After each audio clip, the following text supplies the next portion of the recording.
Game 6 of an epic World Chess Championship match in London. The challenger Fabiano Caruana completely outplayed world champion Magnus Carlsen with the black pieces. But heroic defense by the champ and a missed opportunity by the contender continued the trend of tension-filled draws. Now with the first half of the match concluded, the two best players on the planet are back to see who will land the first punch. Game 7 action live from London, coming up next.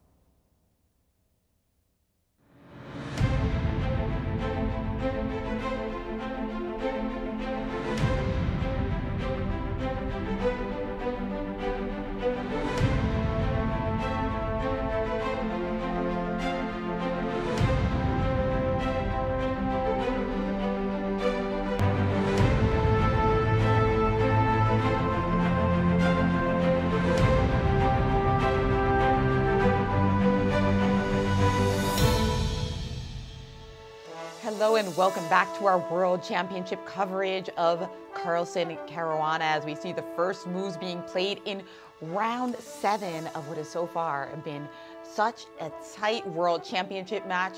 So many perfect play, so many incisive endgames, but right now we're deadlocked. The reigning champ Magnus Carlsen with 3 points and the American challenger hailing from St. Louis. We are recording this show right now. Fabiano Caruana, the first American to challenge for the undisputed crown since Bobby Fischer. I'm Jennifer Shahade, and I'm here with Grandmaster Yasser Seirawan to bring you Game 7 action. And wow, Yaz, what a week it's been so far. Absolutely, Jennifer. Pleasure as always to be with you. I'm still recovering from that Game 6. And as Fabiano said, an accidental victory. There was this amazing opportunity to win the game. Checkmate in 30 was announced by the supercomputer, but just at the time that we thought it was a draw. This match has brought us everything except the victory, Jen. This is the first time that the players will have the back-to-back whites. So Magnus Carlsen, who is white in Game 6, will be white in Game 7, and it's underway. That's right. He is white in this game, and he tried everything with white in those first few whites, D4, Exactly. E4, C4. Right. Today his choice was D4, but we'll get back to that in a minute. Let's take a look at the World Championship format. Right. For those of you who are just joining us on this lovely Sunday, well, it's best of 12, 100 minutes for the first 40 moves. You see we have this luxurious 3-part time control, Right. and we have a prize fund of over €1 million. But of course, the title is really the thing, isn't it? And that's what it's all about, becoming the world champion. And our schedule. Our schedule, we're in round 7 out of a potential 12 plus tire breaks, and we see Carlsen with the white today. He was also white in Game 6. Fabiano Caruana, though, will end the match with the white pieces, assuming they go the full 12 games. And right now, that looks pretty darn likely. It sure does. And of course, we will be playing on Thanksgiving Day, November 22nd. Yes, mark your calendars. Turkey and chess. And now we have Grandmaster Maurice Ashley for an update from the Women's World Championship, as well as a fun fact about the title match between Fabi and Maggie. Yes, well, we are now down to 2. That is 2 players on the women's side, as well as after 64 players showed up in amazing rounds, 5 rounds of total action. We have gotten down to these 2 players, Joo Jun defeating, that is reigning champ Joo Jun, defeating former champ Alexander Kostenyuk to get into the finals. And Maria Muzichuk finally had to bow out. She is a former champion, as well as Katerina Lagno showed her stuff and was able to defeat her in the tiebreak. So now we have 2 absolutely worthy finalists. Let's start with the reigning champ herself, Grandmaster Joo Jun. Look at how efficient she's been throughout the entire competition. She needed the minimal 2 games in every match to knock out every single player. 10 games total played. She's rested every single off day. That is tiebreak day. Just incredible performance, just cruising right now. But she will have to go against Katerina Lagno, who has had a different path to the finals, as Katerina had an easy round in the first round, or at least went 2-0. Then needed a tiebreak in the round of 32, but against Poganina, 9 games in order to close out that match, including the Armageddon game that she had to win with the white pieces. And also check out the round of 4 against Maria Muzichuk, where she also needed a tiebreak. She's played more than double the number of games of her opponent. Will she be fatigued as they have this absolute epic matchup? The schedule today, rest day, but the finals will begin November 19th, 4 games in a row to decide the champion. Absolutely great match of these two great ladies. Now to Magnus and Fabi. These two have battled now in 2018, 11 games, 1-0 with 10 draws. Draws are quite likely, folks. These two are the best players on the planet after all. I think Magnus would throw away his win if he could get one today, as it will be very exciting. His second white in a row. Will Fabi be able to block him? So far, black has indeed been okay.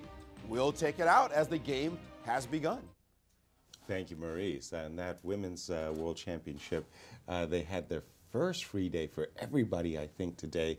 They'll be picking up game 1 in their 4-game match in this finals tomorrow. All right, a repeat. Shall we just jump right into the game, Yeah, Jennifer? let's jump in, yes. Okay, a repeat of Game 2. Yeah, where Magnus's white opened with 1d4, and the players quickly got to this Queen's Gambit decline position after this move, Bishop e7. Now, historically, the most favored move, and by far, has been the move Bishop c1 to g5. But Bishop c1 to f4 is considered a very worthy alternative.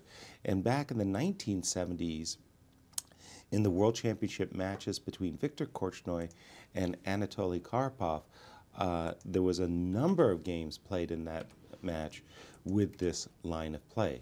Now, in their first outing with this scheme between Fabi and Magnus, Fabi got a very good position. Well, Magnus had played rook to d1. After rook to d1. Instead of knight d2. And then there was rook d8. Yeah, and, right. you were saying that knight d2 there would be very testing, but instead he played the more tepid bishop e2. Right. And Fabi actually got a good game. Right. There was rook d1, rook d8. And here we all expected Magnus to play knight d2.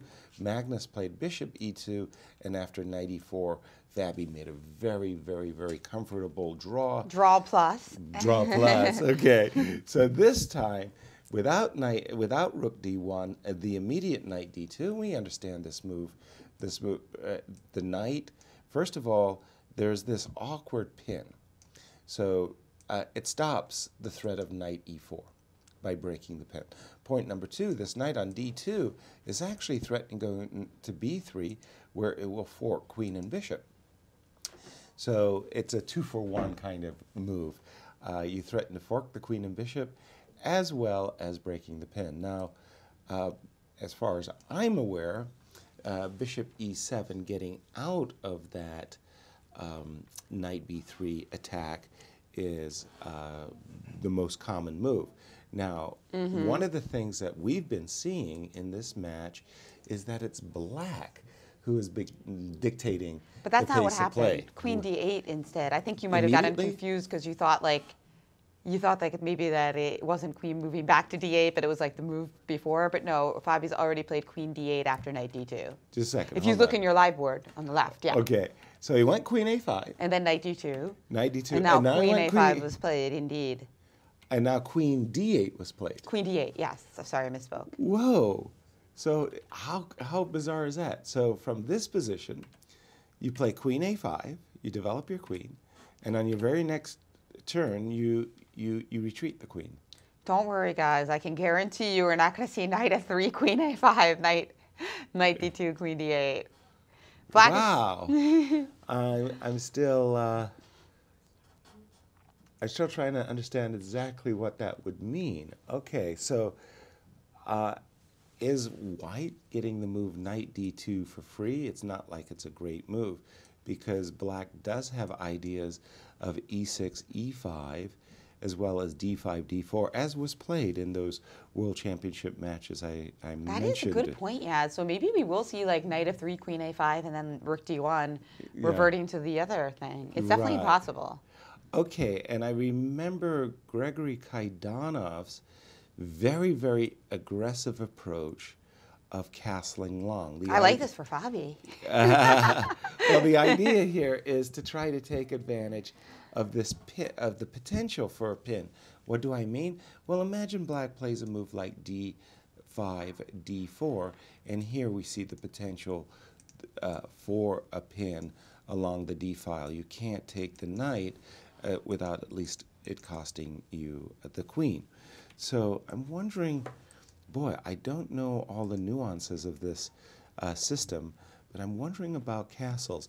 The other point is, again, as played in those World Championship matches, if you play a move like e5, bishop to g5, d4, then quite often the squares d5 and e4 become very, very nice outposts for white's cavalry, as we can see in this situation. So I'm wondering about the move castles. Of course, black does not have to play either of e5 or d4. He could play a developing move like rook e8, keeping all of his options, and asking white, are you really happy about castling queenside? But this is a key moment now after this move queen. Whether he's going to revert to something like knight f3 and then switch back to rook d1, or whether he's going to go for the ultra sharp queenside castles. I have to say I predict he's not going to queenside castle. Okay. Well, remember when he played bishop e2 in that game too, and he really didn't achieve anything. But now it begs the question d4. Like that's why I feel like your point is so compelling that like at least queenside castles tries to contest d4 as you showed in your line, as does knight f3. But but that's the question also if knight f3 we simply transpose to a position we had previously, right? Right, knight f3 is just transpositional, right? But you're saying like any other move besides bishop e2 or queenside castles, like d4 looks good, right? Right. Bishop e2, d4, maybe rook d1 right away? Yeah, rook d1 is the final alternative. So the idea behind rook d1 is that you wanted to play bishop e2, bring your king to the king side, but okay, rook d1, that's taking some time, and it's still not 100% clear, in my opinion, that black shouldn't be attacking in the center somehow. Which is e5 and d4. Yeah, because now with your king on e1, actually you kind of prefer it on c1, right? Exactly, exactly. So a line like this, you definitely don't want to see the center blowing up when your king is still stuck in the center on the e1 square.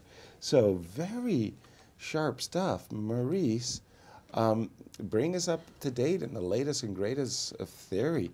I, for one, am perplexed by the move queen a5 back to d8. As well you should be. This position has been seen, of course, and rook d1, castles is the big main move, rook d1, the other move that we've seen. Knight d2 has been played, though, 263 times, so not a completely unexpected move by the world champion. It's not something that Fabi has not seen before. He's certainly studied. But the move here normally is bishop back to e7. Right. Much more popular in this position, 166 times. I'm going to give you some numbers. 166 times played. The other move is bishop to b4. This one as well, taking advantage of this pin on this line. Funky move played 88 times, almost half that other number. Queen d8, 6 times. Wow. 6 only. Queen d8 played only 6 times. And in this position, I'm finding Shabalov as the only player with black against Kaidanov, the name you mentioned earlier, 2 of the great U.S. players, 2 Hall of Famers, in fact. So they have played this position, and Shabalov played the move queen to d8. It's only top-level game I found in the line so far. And I'm going to have to get my notation up here together while I check that out. I'm having a little bit of trouble there, but we will get to that position in a second. Oh, there we go. So this move played in that game, rook to d1, and we'll see. Will this be a challenge? Magnus, I believe, in our game position, Magnus has to have been surprised, really surprised here by the move queen to d8. He must have spent a lot of time on knight d2, looked at bishop e7, looked at the move Bishop b4. bishop to b4, satisfied himself with all the nuances in that line. Can you imagine this third-tier move played once by top players, 6 games only in the database? That you look at a move like that, you say that's rubbish. Like I'm not gonna look at that. That's a waste of my time. And Fabi drops it on the board almost instantly. This is going to be a deep think again for Magnus. Has he been outfoxed once again by Fabi, or legitimately is the move not necessarily a great move and will give White an opportunity to get an advantage? My feeling, this is preparation by Fabi. He has been preparing extremely well, and my guess is that this is pure preparation for him, as he just doesn't play that fast if he doesn't know what he's doing. Yeah. Absolutely. And it makes sense that he would have looked at knight d2 in this line and came up with this little twist here with queen to d8. It's funny because we've talked about amazing backwards moves throughout this event, and we had a rook move that we discussed, rook a8, a bishop rook d2 on move. a5 to a8 was a good retreating move. We talked about the nice saving idea for Fabi, having to suffer with bishop d2 and e3 check. That was a game where he looked like he was starting to get a little worse after king b6. That's right. Game 5. Right. And then there was also the knight e1 checkmate in that same game. Right. And now we've finished the suite with the backward queen move. The backward queen on a5 to d8. I'm still mystified myself because it feels like White should earn a tempo or two to the good after this move castles. Again, this was a variation made very popular by Gregory Kaidanov, the Hall of Fame U.S. Grandmaster that Maurice mentioned a moment ago. And the idea behind castles is very, very straightforward. You're trying to react to any central attack that black may make. At the same time, as soon as you put your king on b1, you're ready to launch with your own g4, g5 ideas. And kings on opposite flanks, it's all about who can attack the other player quicker.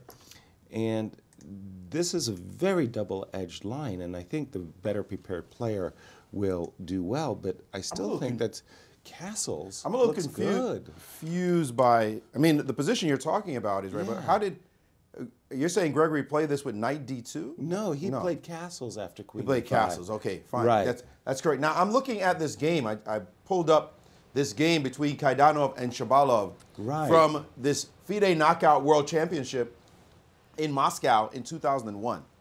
Now, it's interesting because we got a lot of notes on the side by Shabalov himself, who played this line against Gregory. And he said in the line, he said when he played queen a5, knight d2 in this position, knight d2 was a big surprise for him. The position itself was a big surprise for him. And so he resorted to this move, queen d8, which we have as dubious in this annotations. Now, Datov is the one who's giving the annotations while also giving Shabalov's impression of the move as well. So queen d8 is not supposed to be a great move in this position, just like rook d1, or rook d8, excuse me, in game 2 was not supposed to be a good move either. So here we go again. Moves that are supposed to be dubious. Fabi is resurrecting and saying, no, this is good. Don't worry about it. I got ideas. So now we see queen d8. Shabalov said the move rook d1 is the most principled way to play, and then he played a novelty with h6 as queen e7 had been played before, and the line went this way, and knight de4, given an exclamation mark in this position. So this is how that game proceeded. Does Magnus know that line, or will he find it in the game? And I'll just go a couple more moves in the game just to get an example of what happened there. Bishop to d3, bishop e6, and then knight takes on d5. Ooh, nice. Let's get that on the board. Knight takes on d5 as the bishop is hanging on c5. And after takes, now the move queen takes c5 was played and given as a mistake, as instead, given his bishop h7 check is much better. King h8. Okay, my board, oh, there we go. My board is slow for some reason. King h8. Not bishop g8. Yeah, my board is fighting with me today. Let me just get this back. Bishop h7, king h8.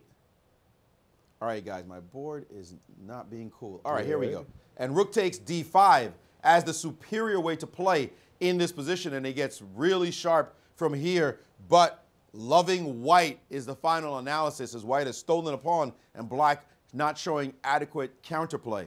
So this is the kind of line you would look at if you were lesser player than Fabi and say, looking good for black, looking good for white there. I'm not going down that route. Right. But 2001, engines were not as strong as they are now.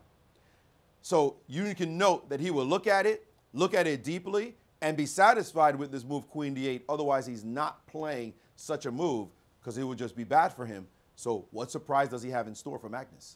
Thank you, Maurice. And in this game of cat and mouse of opening theory and who is better prepared, one of the things that happened in my generation, if I came to the game and my opponent surprised me with what we would call a theoretical novelty, it usually meant that I was going to go into the tank for 30 minutes and try to really understand what this novel approach means. So whenever you saw somebody really going into a deep think in the opening, it really meant that they had been surprised and an opening novelty had been played on the board. Well, after this move, queen d8, which isn't really a theoretical novelty, it was certainly a surprise move. Magnus did not go into any kind of deep think, but Magnus very quickly has responded with the move knight d2, b3, which is a kind of indication that queen d8, even though it's a third tier type of move, it's a little familiar to him as well. Well, and he also doesn't look like a direct refutation, like he's just going to kill the thing. But this move has also been played 3 times in the database, bishop e7 being the auto response, and 2 moves here, rook d1 or castles in this position. We only have one real high-level example. Okay, now I'm seeing that by transposition, there have been other games as well. Still, the high-level example is still one-player Golod against Gierszkowicz. Jonathan Tisdale must be happy right now because he has himself seen Jonathan Tisdale as one of our colleagues, a journalist, and very famous writer as well. So he's going to be happy to see this position and say, wait a minute, I've been here before. And not only that, he won. The 6 games that I see right now from this position after bishop to e7, which we expect to happen on the board, there have been 6 games. The score, 6-0 white. Whoa. 6-0. White has won every game, at least in our database, which has millions of games, up to 7 million games. 6-0 for white. Did Fabi look at this move knight b3? It looks like Magnus did look at it, played relatively quickly, and it's getting curiouser and curiouser in here. Well, don't keep us pining. How did white score so very well after the move bishop e7, Maurice? Well, white has 2 moves. Did he do it with rook d1 or did he do it with castles? Castles has been the major move. There's no one single refutation as rook d1 is also scored. Castles has been the major move from this position. Sorry, rook d1 has been the major move. I said that wrong. Rook d1 has been the major move. Castles played once. So rook d1, the major move, and black has tried everything. Black has tried a5. Black has tried e5. Black has tried bishop d7. Black has tried rook e8. Black has tried everything here, and none of the moves was up to snuff. Not a single move was up to snuff in this position. What does Fabi have against this knight b3? If it's a surprise to him, he could be in serious trouble already. That's a bit of a strange thing to see him go down this path. I'm going to see what the engines think about this position. And look at this. It gets even more interesting as he has played the move bishop to b6. This is a novelty in our database. Bishop to b6. And the bishop has always gone back to e7 and played pretty quickly by Fabi as well. Right. What is going on in this position? The engines think that this position is equal. No problems for black. We're talking 0.08. Wow. When you don't even have a 0.1 to start, you got nothing. And the engine's saying this position is fine for black, super sharp. You can see the distribution of pieces, tells you it's sharp. The pawn structure is asymmetric. Pieces are all over the place. White hasn't castled yet. So to call it equal is not one of those equal, boring snooze fests. Oh no, this is it's equal, but you better know your stuff because this could get wild in a second. And this move, bishop to b6, will indeed come as a surprise to Magnus. And we talk about surprises, that one's going to come as a surprise. What's going on, guys? We have a rich game here in Game 7 of the World Championship. Okay, my understanding when I studied these positions in my day is that the bishop on c5 had gone, like you were saying, Maurice, automatically back to the e7 square. And the reason why in my generation thought that was an automatic is because black wanted to avoid the bishop to g5 pin. In other words, you didn't in such positions play bishop b6 because you were perpetually afraid of this move bishop g5 and that the square d5 would become weak. There are ideas of bishop takes f6 and c takes d5. And the idea is you kind of wanted to, frankly, to avoid a situation like this where this pin on f6 is just simply really annoying. After the move bishop h4, yeah, sure, you could play g5, but nobody was really happy weakening their king position. So I'm just saying that the approach that the grandmasters in my day took was that to exploit the bishop being on the b6 square, you would play the move bishop g5 to take advantage of the pin. There's no bishop e7 anymore. Okay, now how consequent and how real is the advantage? Well, we know the chess engines today have made it such that it's almost impossible to get an advantage with the white pieces against really, really good defense, Jen. So your knee-jerk response to the move bishop g5 might be what? Would you go h6, g5? It's not that easy, is it for black to continue here? Yeah, it is. It is kind of surprising. It's annoying. So another point of why the bishop is not good on b6, and it's a little bit hidden, is there's no b7, b5. Well, I mean, that's obvious, but what do I mean by that? A lot of times when you capture on c4, well, I will play bishop takes c4, and that's rather clear, right? Right. But I can also, in such positions, play knight on b3 to d2. And this is really annoying, because now when I recapture with a knight, I'll be hitting the bishop, I'll be hitting the d6 square, and I'll be able to play rook d1. Now, normally... Now, maybe I have time to play here knight e5 and knight g6 to break the pin. Right. Well, and normally, if your bishop wasn't on b6, there would be a move like b7, b5, which would put the kibosh on this idea. Now, yeah, okay, you could go knight e5. Or even maybe in that other line. I'm thinking of like the typical Roy Lopez idea that, well, I was thinking instead of, okay, so you're going knight d2 here in this one, but I was thinking if you had taken with the bishop. If I taken with the bishop, okay. I was thinking with bishop knight e5. Right. With the idea of knight g6. Right. So that I can. Just to. Or h6 first, and then knight g6, and then the idea is in this way, you could break the pin. Oh, I'm fine now. Well, right? It's still not. As long as I can go rook d1, queen e7. Well, yeah, I'm saying I want to get into tempo rook d1. So I'm seizing the open file with a gain of tempo, and that can't be bad. And now, you know, I am eyeballing that d6 square.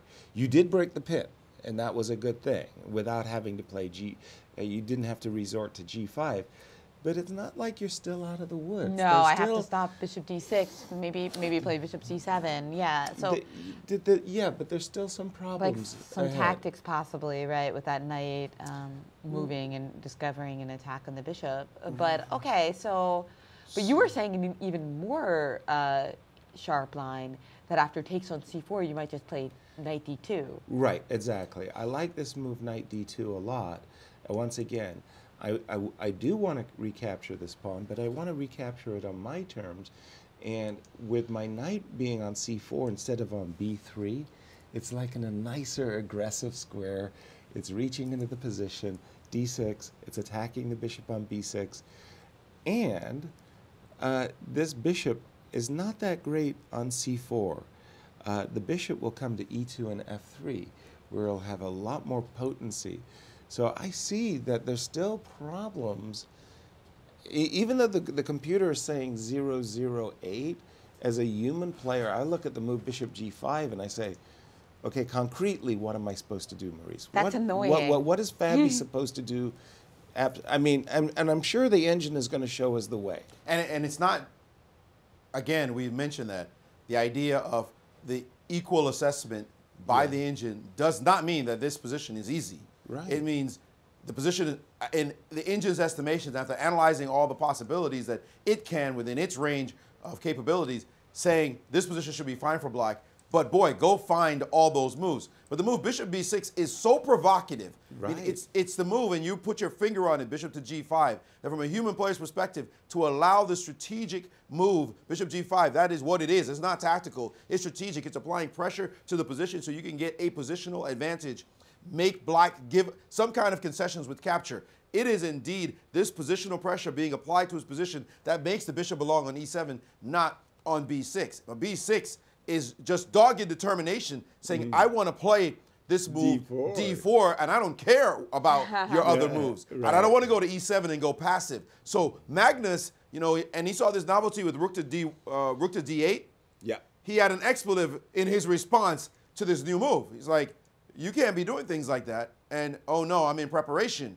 Bishop b6 has that same quality, and maybe even more so, because it's just so stubborn. It's like, I don't care about you, and I'm prepared here too. Will he show it once again with the black pieces as Magnus is deep in thought?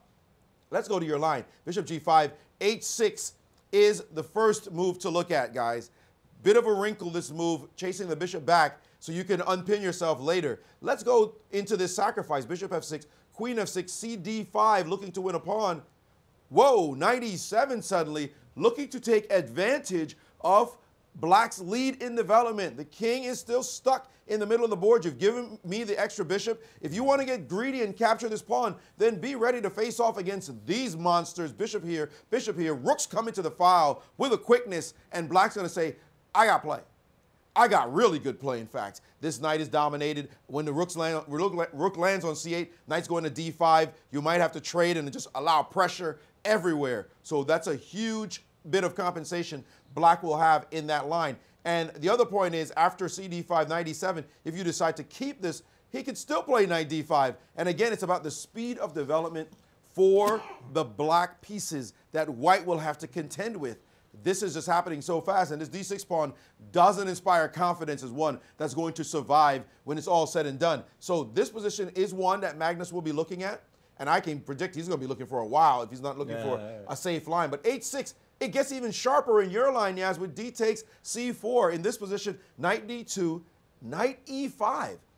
Give me the pawn. I want to keep it. Right. Castles. Bishop d7. I'll go down this main line. Sure. Knight d4 getting very sharp. And look at this.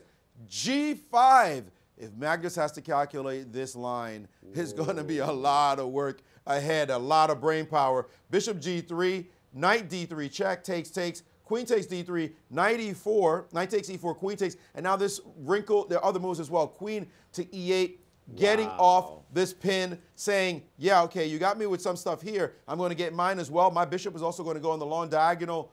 Wild, wild west play in this position. Now, this is just scratching the surface.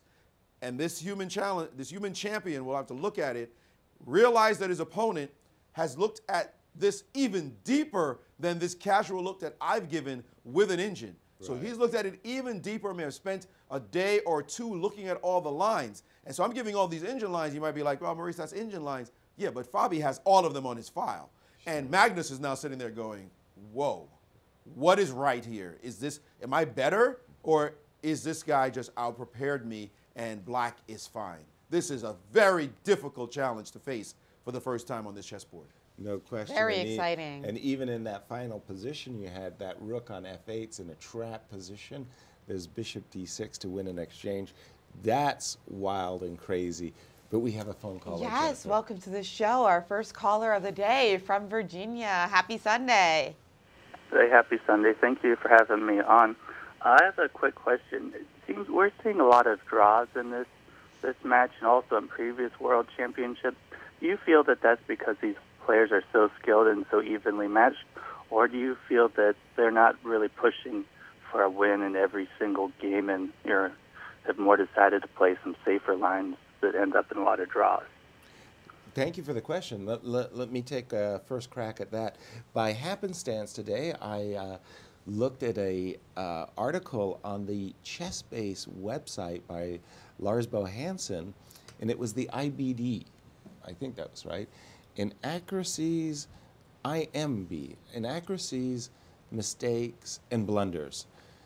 And it was a retrospective of the 2016 World Championship match in New York between Sergey and Magnus. And the idea is you have a chess engine who's giving you all the perfect moves. And an inaccuracy is a move that throws away 4/10 of a pawn. Right. A mistake is a move that throws away One. And Yeah. then a blunder is like 1.5.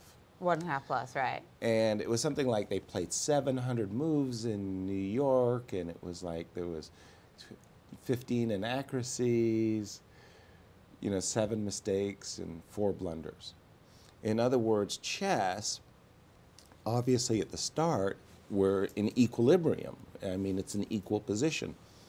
And for some player to win, you have to disturb the equilibrium to such an extent that I have a decisive advantage, right?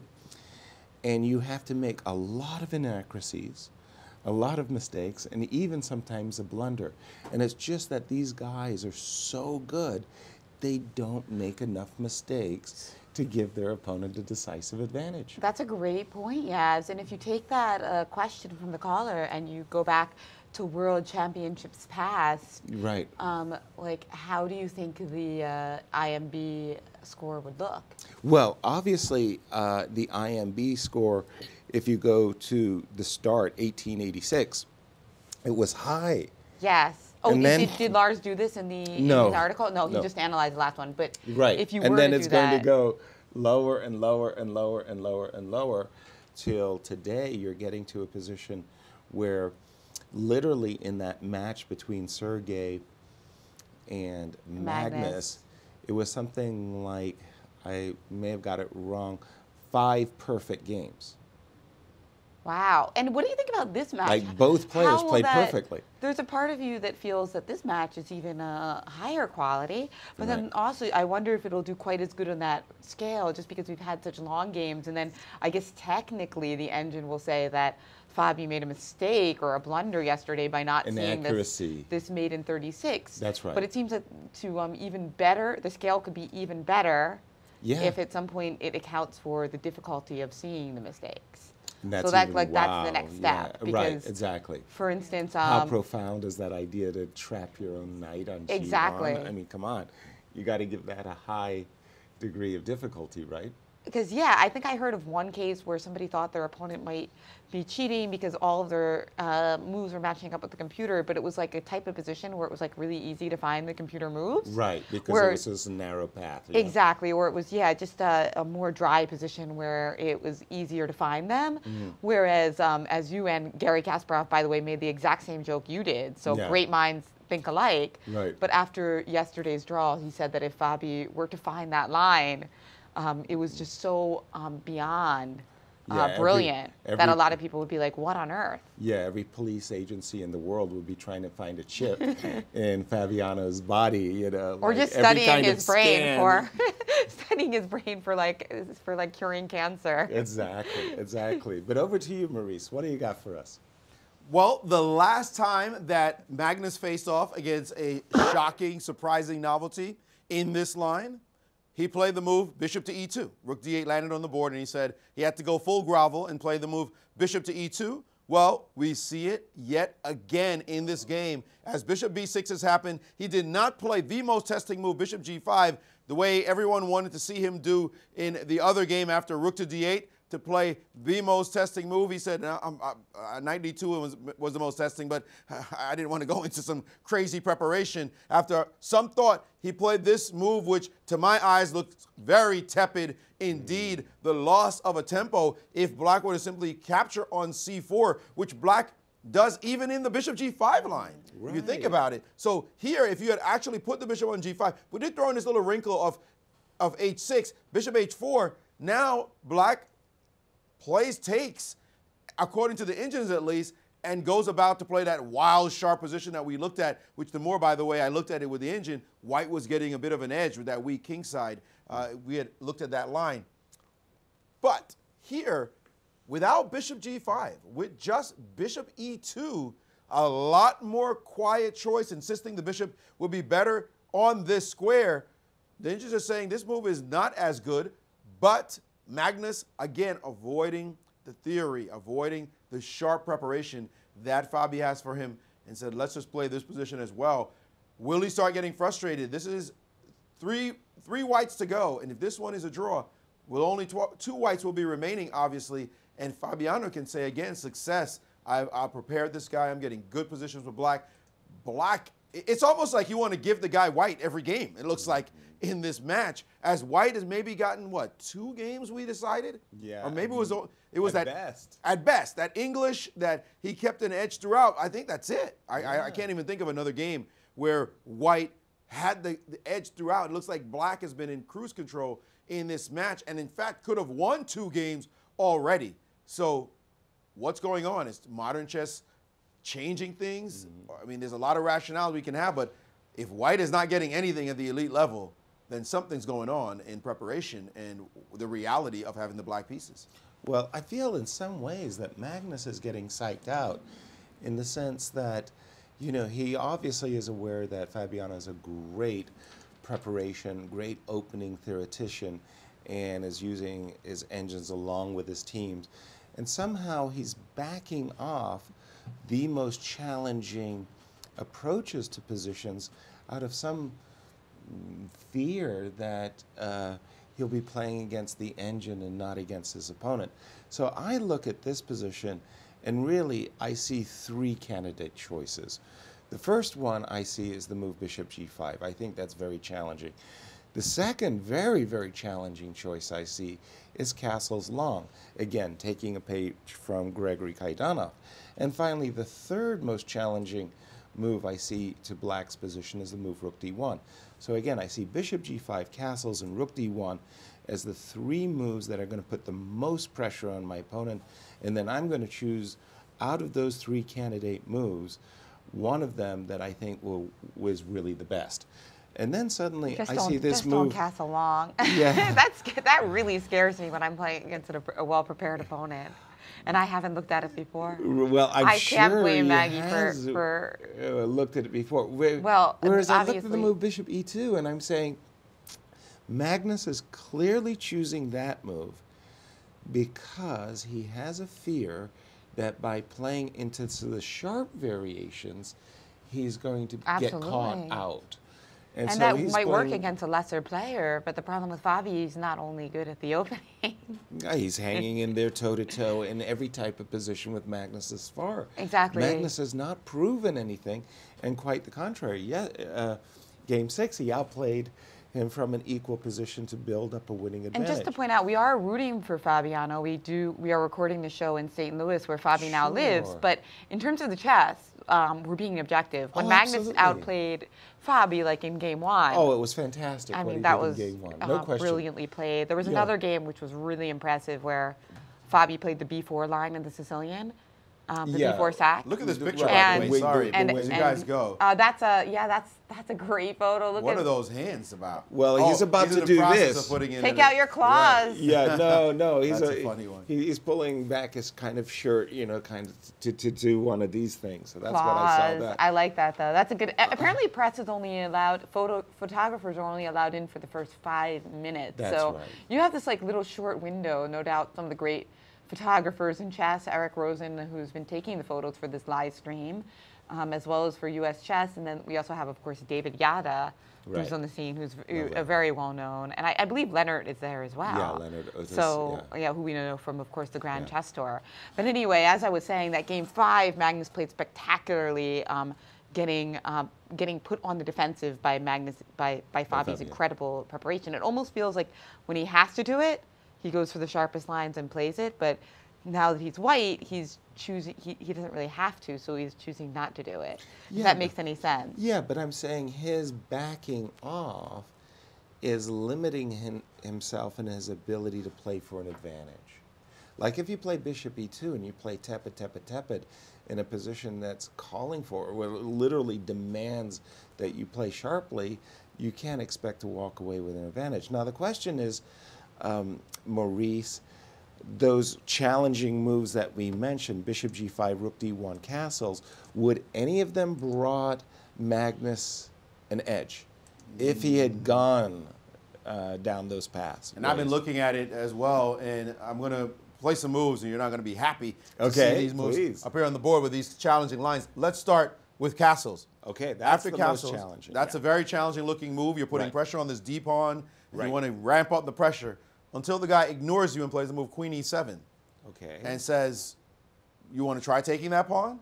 Because if you do, you're going to get in some deep trouble after this move, bishop e6, and black's putting a rook on c8, and there's going to be some kind of discovery, and you still haven't developed your pieces on this side of the board. You will need to move your king, and black is huge in this position. Black, in fact, winning this position. The move rook c8 is going to come with such a thud and authority, and the discovery is not going to be just for the pin, but on your queen as well. So this one's actually done. You can't touch the pawn. Yeah. The other line is, you mentioned after bishop e6, rook to d1, still queen to e7. No, you haven't castled, but the engine doesn't care. You want to try taking this pawn again? Same deal. Bishop e7, okay, your king's not here, but a rook's going to appear on c8 after your rook on d5 moves.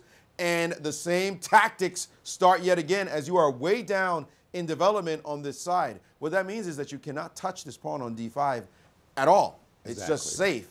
And because it's safe, it means black's going to be able to take on c4 himself, or you're going to have to give him something. Here, bishop, queen e7, let me get rook d1 on the board, queen e7. What do you do? Because he plans now to capture, bring the bishop out, bring the rooks to the game as soon as possible, and he can capture and also play with rook d8. This one is not easy, guys. And if Magnus had to look at this and realize that there were sacrificial possibilities, and his opponent's playing this quickly, he's thinking that's not a way to play, because he can't evaluate that position easily. And even the engines are saying it's not good for white, or maybe a little smidgen, but not much. So why go down these testing lines when your opponent clearly has that prepared? The only issue is this move, bishop to g5. And this one, as we mentioned, gets sharp immediately with the move h6 and captures in this position. So sorry, you played actually knight d2 here with the move knight e5. Right. This one is some crazy stuff. Right. And do you really want to go into it again? So when you've been unprepared, what do you do? I mean, you can't lose this game. No. If he loses with white with 5 games to go, he could be in deep trouble. Remember, though, he did lose in game 8 against Karyakin in the last match. So it's not like it's over.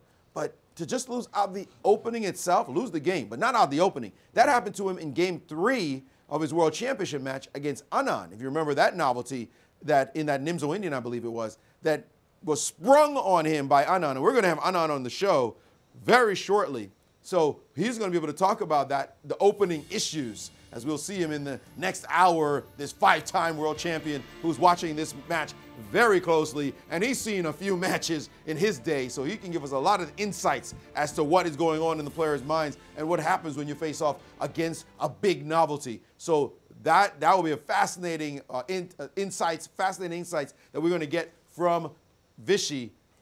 I don't know, Yaz, I might have played bishop e2 myself if I saw this position. If it was like a regular game, yeah, but the World Championship match, game 7, Fabiano Caruana playing quickly? Well, okay, hold on. Okay, a couple of things. Let's go back and forth. First of all, we have a move, by the way. Yeah, Queen we do. E7. Queen e7. First of all, they've already played one Queen's Gambit declined with bishop f4. So Magnus was prepared this time, and he came with knight d2, and he had been looking at the variation, and he clearly had gotten to this. Maybe he didn't look deeply at queen a5. I mean, who would? Doubtlessly, he spent most of his attention on the move bishop c5 to b4, as well as bishop e7, the two most popular moves.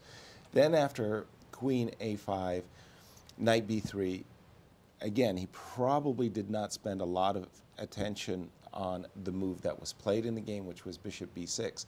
But he certainly has a great familiarity with this position. Now, Maurice, if I could just take you down this game one more time, this line one more time.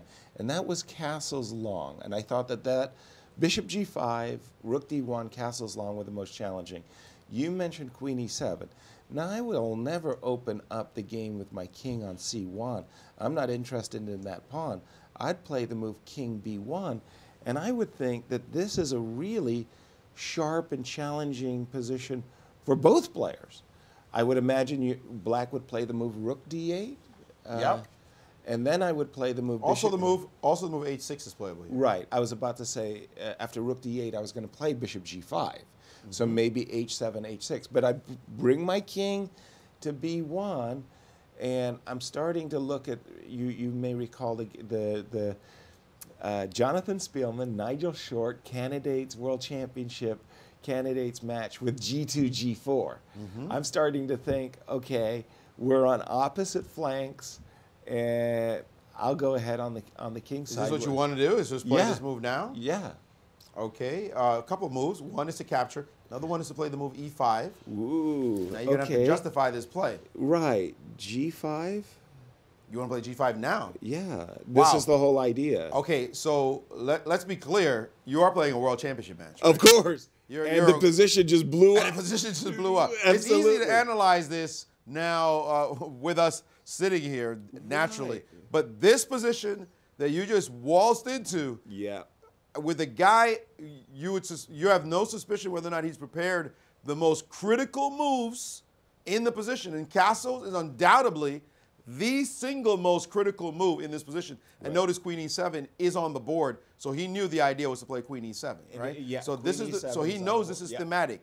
Queen e7. So you've walked. You may have, we have all the heart because we're sitting in analysis. But you're at the board, and you know if I play castles, he's ready. Yeah. It's not like he didn't look at this move. It's not like, oh my God, castles. Who would have played that? Right. No, castles is on the board Yeah. as the most natural way to try to kill the guy and play this sharp chess. So now This is what we call high stakes. this is high stakes. This is the whole thing. You're going to go for it right now because you think game 7 is the critical game, and you're going to just bust this move, bishop to b6. That's right. I think Magnus is far more practical, and he's shown himself to be far more practical than that. As a matter of fact, after this move, already the engine's playing takes.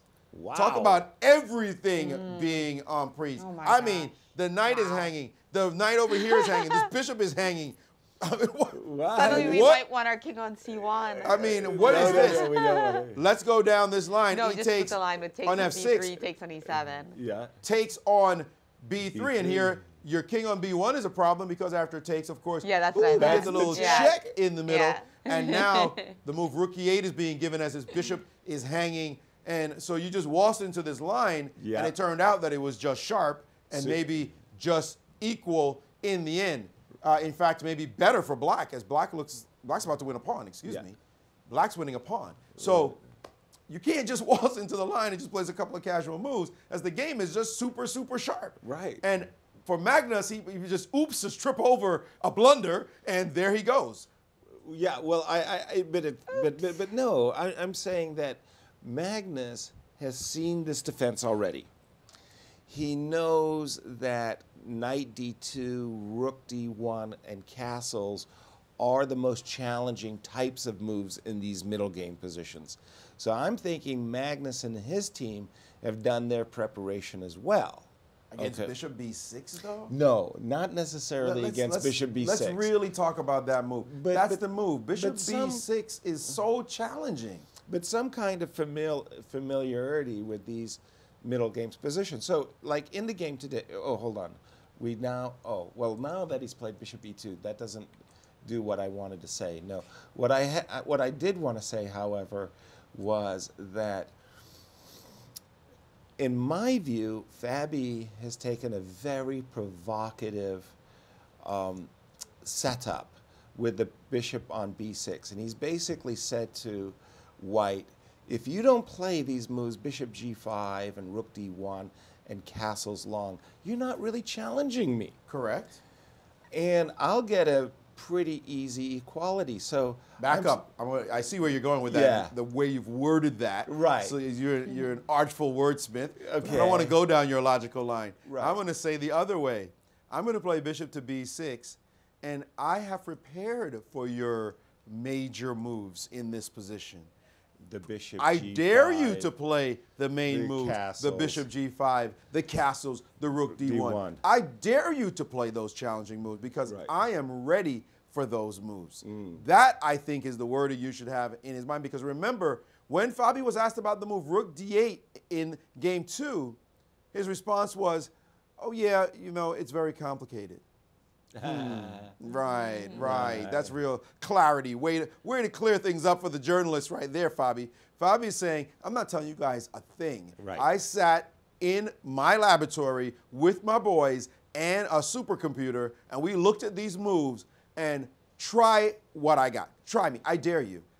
Come bring it and see what happens. And that's what Magnus is facing off against. He knows, there's no question, Magnus knows. If he was playing this blitz, let's call it like the Grand Chess Tour, Rapid and Blitz. He's going to say, really? Let me see. Even if I'm wrong, I want to see. I just want to see it because I don't believe you. Here, he can't afford to be wrong. He cannot walk into the main lines and then find out that he's actually worse by some tactical sharp, like that sharp line we just went through, where he's just down a pawn for being Mr. Bravado. So I think, Yasser, it's easy for us right now to look at this and talk about it because we don't have to play the moves on the board. For Magnus, the practical decision is bishop e2. Anything else is, okay, I'm not saying it's suicidal. Maybe that's a bit much. But it's walking into Fabi's preparation. Wow. Well, I mean, that's why we've been seeing 6 games. And each time it keeps ramping up. Every draw means that now the players are going to be less and less inclined to take risks. If you don't take risks in particular, right? in game 7, you're not going to be taking a lot of risk in game 10 if the match is still tight. Magnus certainly not. And no. And Magnus doesn't need to. Come on, we know if he can get out of this to the Rapid and Blitz, he's a prohibitive favorite. Yeah. So why gamble your games away when you may never see Rapid and Blitz where you have the edge? It's not saying that he's playing for Rapid and Blitz, but he doesn't have to take a chance. Not right now. That's why match play is so different. To the caller's point, that's why match play is so different from tournament chess. In tournament chess, you might say, let me go into the crazier lines. If I lose this game, I may not see this guy again. I'll play 4 other guys, 5 other guys, and I'll beat one of them. This guy I'm seeing every day, he's my equal, basically. I think everybody's starting to warm to the idea that Fabi in classical chess is probably Magnus's equal. Right.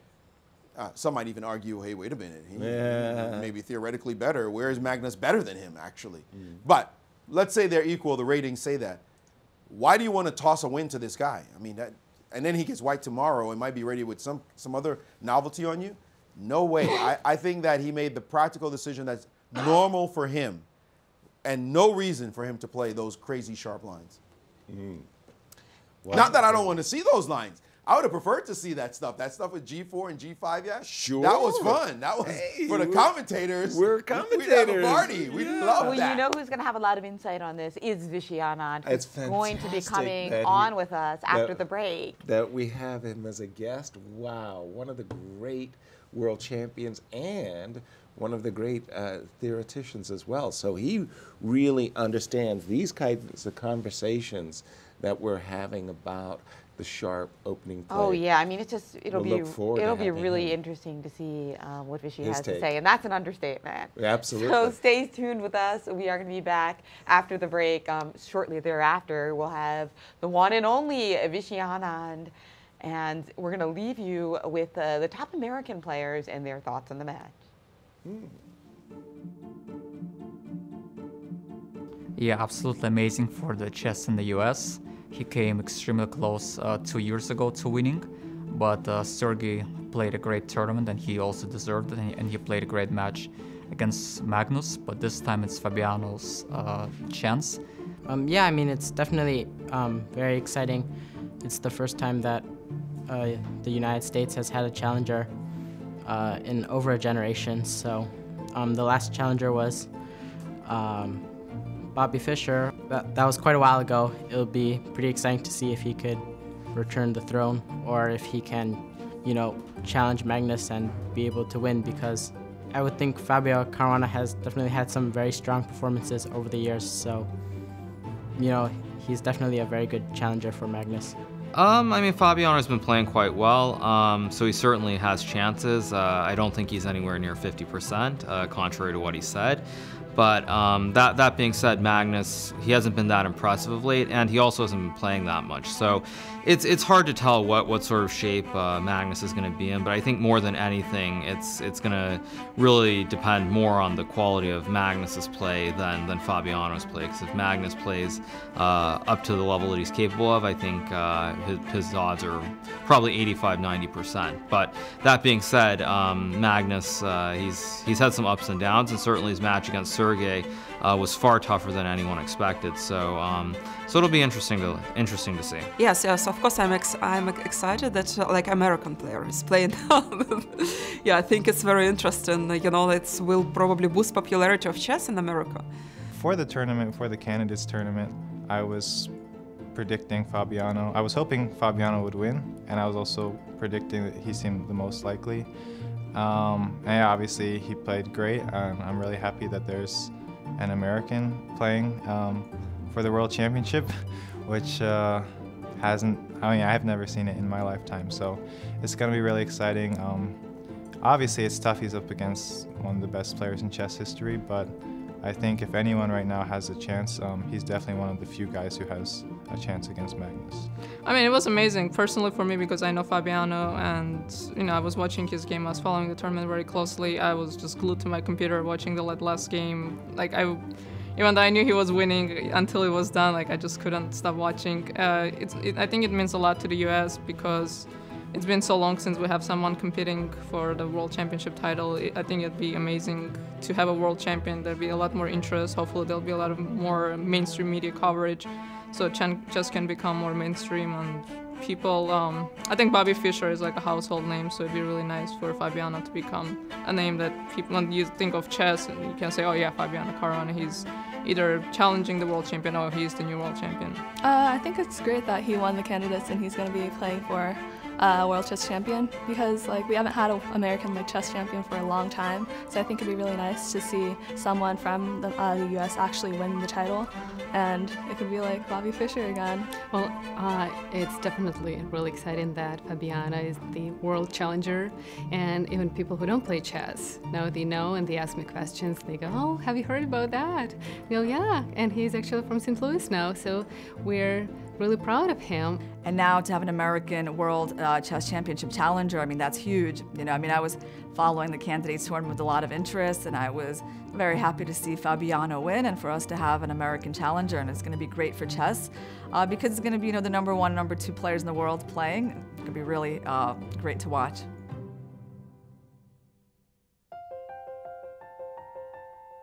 St. Louis University is celebrating its 200th anniversary.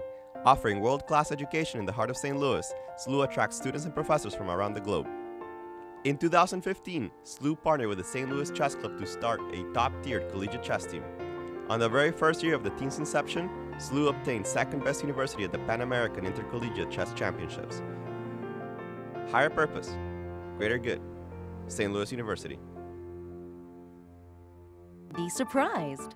Be intrigued. Be delighted. The World Chess Hall of Fame in St. Louis is nothing you'd expect and everything you love. 3 galleries highlight the history, culture, and creativity behind the game. Explore chess in ways you never imagined.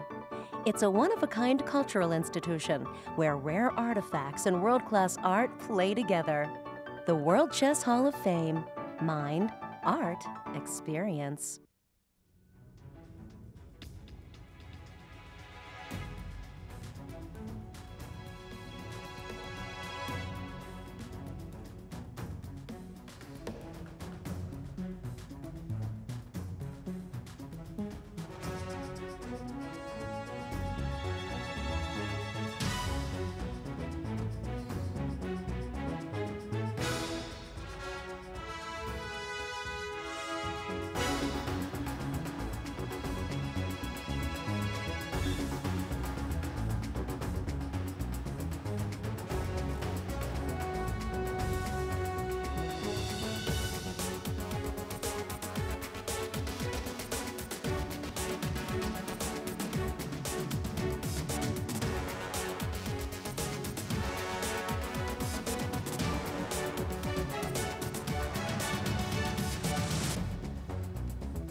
Welcome back to our World Championship coverage, where we have what looks like it's going to be one of the most exciting middle games that we have, between Magnus Carlsen and Fabiano Caruana in this, what's turning out to be epically well-fought and tight World Championship match. You were criticizing Magnus a little bit softly for the move Bishop E2, saying, hey, if you want to get something with softly. Not so softly. Not so soft. A little bit harder. Harshly? A little bit harder than softly. Okay, yeah. or somewhere in between harsh and soft. It has the potential of being explosive, but it also has the potential of being a very, very quiet middle game position as well. Could go either way. Yes. But it's funny exactly because right. we've had so many thrilling end games in this match, but we've been yet to have an all holds barred middle game fight. That's right. Right? With the queens on the board. Yeah. Things like that. Yeah, so we can't complain about our endgame lessons, but No. hey, let's get a little wild with queenside castles. But Magnus did play your idea, Bishop G5, after one move later than you wanted to play it, but still looking very exciting as we go to Maurice. Yes, a principled move you've been talking about all this time, this move, Bishop to G5. Bishop E2 suggested that he didn't want to play Bishop to G5 as he could have done it before. He wanted to get away from all that stuff, but he's done it now, and so the move Bishop G5 on the board. Rook D1 is something that the engine, at least Stockfish, preferred. When we go to Sessi, which is a Norwegian supercomputer, it is looking at this position, and it always follows Magnus's games and anything he's doing live and analyzes them in depth. And you see all this computer speak here, lots of possibilities for black, but the move it likes the best is to take on C4, and it says that actually black is slightly better, but I mean smidgen, not even 0.1, 0.09, better by capturing on C4 right now. So Bishop G5 not a main test as far as the computer is concerned, and it gives Knight D2 and Knight E5 as the way to play. Let's get back to something we can see a little bit clearer. Takes and Knight D2 and Knight E5 as black is fully mobilized. This is the thing to notice. These pieces are ready. Only needs to bring the bishop into the game to D7, and then the rooks will fly in very quickly. White needs to castle and get rooks in as well, but without the pressure of that center pawn, the problem of the D pawn will disappear, has disappeared. Then what is white playing for? Maybe some kind of disharmony in the black camp that you could look at, potentially a pin on this diagonal. A move like Knight to E4 could happen at any point to try to put a little bit of pressure on this diagonal, looking for anything. But black is even willing to allow double pawns around his king and not worry about that position either, as white will have to prove that there's something substantial here. It looks like there's nothing. It looks like it's a rich position in that all these pieces are on the board, but pawn structure speaks a lot. Imbalances speak a lot. And if black walks out of this without any real imbalances or problems coordinating his pieces, we're talking easy draw for black. Now, I did predict an easy draw in the last game when they had that simplified position, and how wrong I was in that position. It turned out to be a brawl, sharp possibility where Fabi could have won the game. But we know chess is complex, so I'll affirm that. If he can get out of all these issues, then the draw will be closer at hand. But as we've seen, these players are playing 50, 60, 80, 100 moves just to try for that elusive win. Thank you, Maurice. Very exciting news. We have Vishy Anand, 5-time world champion, on the line with us. We've one of our favorites here in St. Louis, but it's great to have you on the line. Vishy, thank you so much for taking time. Sure, pleasure to join. How are you? Great, great. Well, first off, what has surprised you about the match so far? Was there anything you've seen that you weren't expecting? I mean, a match can go in many different ways. Right now, it seems extremely balanced. And that makes, I think, Magnus's game one miss all the more expensive because, and I partially felt this myself, he might have felt that as long as he's creating chances, eventually he would score. But he's not managed to create many chances after that. So that, with hindsight, game one was a lot more valuable than he realized, I think. Were you watching live in game one, and were you shocked when he wasn't able to convert? We actually had Gary on the line, and he was pointing out all the best moves. I mean, Magnus is one of these players who finds the difficult stuff easily, and then it even seemed simple to me. I mean, I tried to look at it with, I mean, I wasn't looking with an engine, and while there are details to be worked out, it didn't seem particularly difficult. So that, yeah, that's a miss. I mean, there's no way of getting around that. That's a miss. I mean, you always try to think, is this easy without an engine? Let me try and think for myself. Are there details I'm missing and so on? But game one was fairly simple. I mean, Rook G3 isn't that difficult also. Right. So, and the way that Fabiano escaped with Queen takes F4, F7 is also not difficult. So some waiting move on the Queen side, you know, B5, King B6, a very strange miss by Magnus. But what about yesterday, Vishy? Can you believe that Fabi missed the maiden 36? I mean, it's just shocking.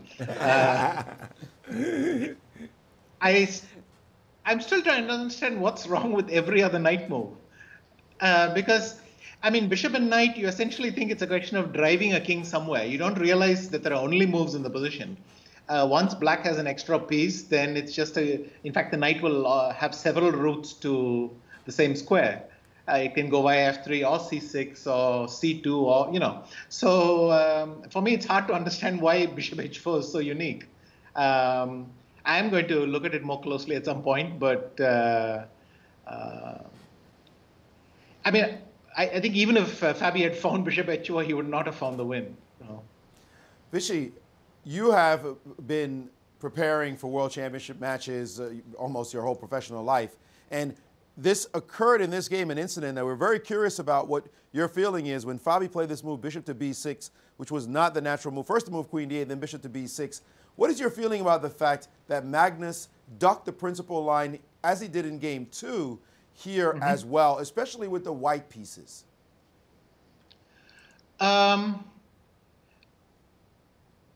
at the board, you have to rethink everything. Even if you have looked at it, your head is full of lines. So you want to clarify your thoughts, and sometimes you may want to be just sensible. So I don't think it's necessary for him to necessarily charge into the main line. Besides, he seems to have a small edge right now. So you think it was just a practical decision on his part as opposed to avoiding what could have been a very dangerous preparation? Yes, and Magnus can do this sometimes. I think he's going for his kind of position. He's done it with me as well. Very often there's a move that scared me from the other side, and he would often just do something sensible. So he might have seen something, or he may have just done it on intuitive grounds. You also prepared, you won a big game through preparation, game 3 of your match against him. Is that something that he's scared of potentially as well, just walking into some preparation? He said that he had that expletive about rook d8 in game 2, that something he just does not want to see is preparation by the opponent. Well, who does? Perhaps there was a time when some people were more afraid of seeing preparation than others. But by now, computers have gotten so far ahead that I think we all dread ending up in someone's home prep. So that doesn't surprise me at all. And also, if the alternative to the main line is simply something that suits your style, then that's an extra reason to go for it. Vishy, first of all, congratulations on your victory in the Tata Blitz tournament in India. Still winning tournaments after all of these years, I see. That's very, very nice. Inspiring old fogies like myself. What I wanted to ask you, Vishy, I remember very clearly in Bonn in 2008, your World Championship match against Vladimir Kramnik, which you won decisively, but you won it decisively with the black pieces. And it strikes me something strange about this match as well, that black is really dictating the play, and neither player is getting an advantage with white. Share with us, if you can, what do you think about the fact that the players have been so that neither player is getting advantage with white, and what's the reasons for that?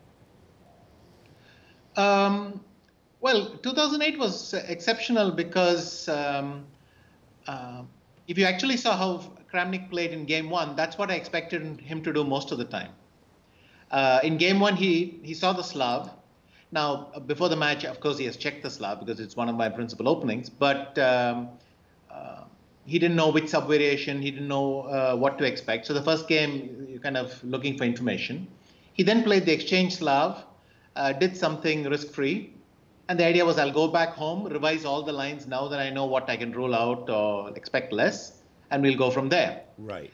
What was amazing for me was essentially I was baiting him. I wanted him to get into this line, the sharp Meran. But exactly for that, I had no hope whatsoever of getting it on the board. But Vladdy went to it like a moth to the flame. I mean, he just kept on hammering. He hammered for 2 games in that line.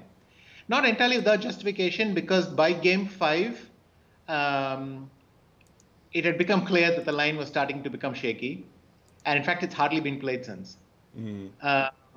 But we still had an information advantage in game 3.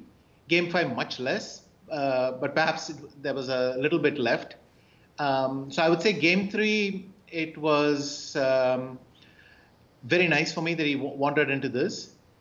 Game 5, well, I was gambling as well, because repeating a line, he would have checked the sub-variations. And after that, the match went back to solid openings with black. So it was just a very brief period, except I think game 9, he tried to play the semi-Slav against me because he was behind in the match. But this is what is supposed to happen. And nowadays, very few people will take the bait like that.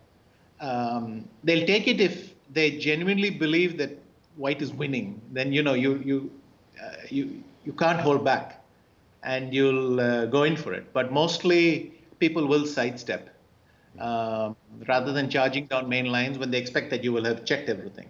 So you'll always assume, well, I can see very far, but there's one move further, my opponent is gone, and what's the point of, I can't afford to find this out in this way. So, but it's true. I mean, I expected occasionally some chances with white, but in this match has been completely barren with white. I mean, today is almost looking like the biggest edge white has posted. So. I want to get into, we want to get into that in a second, Vishy, but I do like a term you just used where you use the term information advantage. Explain that to us, explain that to our viewers, and also what it means in the context of a match.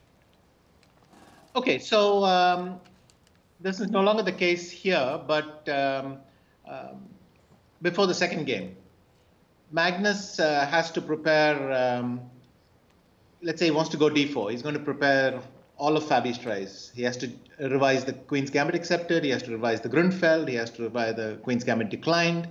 Perhaps there are all sorts of other small lines that he has to go over. And so he's spread very, very thin.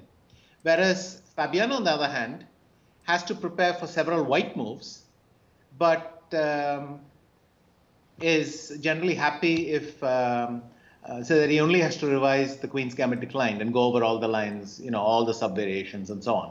So even though you may know the line and you may even remember some details, the line you looked at most intensively in the morning is the one that you'll remember the best and be completely familiar with the ins and outs. And that is what you want to avoid the opposite situation, that you play something against an opponent who's clearly waiting for it, and you have very little information as to which sub-variation he's gone into. So you don't want your 10th line of the day to be his top line. In terms of play, that's a disadvantage. And I think that's simply it. Now, that doesn't mean you don't never take a risk at the board. Of course, at the board, you'll have to take a call on which line you're going to call and which you believe in your position and your evaluation and you're going to chance it. But in game 3, Vladdy, I think, made a big mistake charging down this line. Because even if he believed that he was better, he should have assumed that I would have had my reasons for charging into it. Interesting. Vishy, can you tell us a little bit about the atmosphere, about the tournament at Tata Chess India, which you won the Blitz portion of, and hopefully next year it won't conflict with the World Championship. Of course it won't. It was very nice. It's the first tournament in India where so many of the world's top 10 have been playing, and the Indian contingent was also very strong. Yes. Kolkata is a city where there are a lot of chess fans, and they turned out quite well to watch. So there was a fair amount of buzz as well. And I found the atmosphere and the organization very, very pleasant. I'm always somewhere else, and so it was very nice to play at home. And I enjoyed that feeling a lot, and I hope it'll happen again. The other really interesting thing was this year, our top juniors, Nalanda and Nihal Sarin, both got a chance to play. In the beginning, I wasn't sure how it was going to be for them, because I thought, of course, they should take this opportunity, but the tournament could easily go horribly wrong. I mean, you start with a couple of defeats, and then you might not even be able to stop. I mean, we've seen this even with experienced players in some of the rapid and blitz events, that you're just not able to stop. But in fact, both of them are very mature about it.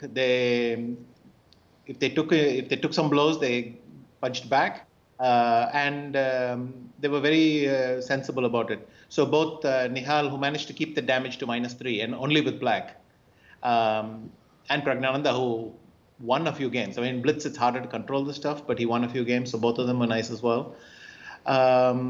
I hope the tournament will happen. It's nice that Tata Steel isn't organizing a tournament only in the Netherlands. Fishy, could we take a look at this game position, which Fabi has been sitting on for quite some time after the moves of Bishop E2 and Bishop to G5 that Magnus has played, avoiding maybe the major stuff. But curious to know, you said about this position, you feel that Magnus has his kind of position, maybe even a slight edge. Could you give us some of the nuances that you see in this position? Well, off the top of my head, what I would like to do with black is to play DC4 and Knight E5, kick the bishop. And when the bishop moves, get in Bishop D7, C6. The bishop on B6 is definitely an awkward piece here. White could sometimes kick it to Knight A4, C5, and so on. But basically, I don't yet see how black can free himself. White's got just that little bit of annoying pressure with the pin. I guess I would play DC4 and H6, but maybe Fabi is looking at something more concrete. D4 is playable, but there's Knight E4 when black can consider D3, and you get these.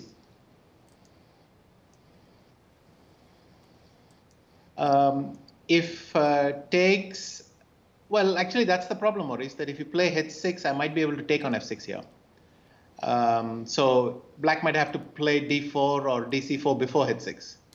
You made your point made. He did take on C4 immediately. That move just came in. So D takes C4 as your instincts suggested. Yes. D4 was interesting as well, because if you get that bishop to D4, sometimes it's nice. The problem again is that it's not easy for him to play E5 because always Knight D5 was landing. I mean, if I landed in this position unprepared, I would say that black is slightly worse. But I don't know, and I assume that they have some thoughts here. So with that move, further, a bit more concrete, yeah. With that move, DC4 on the board, when you say slightly worse, how do you feel about White's winning chances here? You feel it's just a little bit annoying, or you feel like it's enduring, like this is something you'd feel like you might have to suffer? Yeah, I think black will have to be more careful with the moves than white, and white's going to get some pieces to some nice squares, and black's going to have to work a bit. That's what I mean by slightly better in this position. It shouldn't be that bad. I mean, the pawn structure is symmetrical, so I don't see being a huge problem. So DC4, bishop takes C4, maybe Knight A5 is a possibility, just to get rid of some pieces. That frees up the C6 square for the bishop on C8 and come D7, C6, for instance.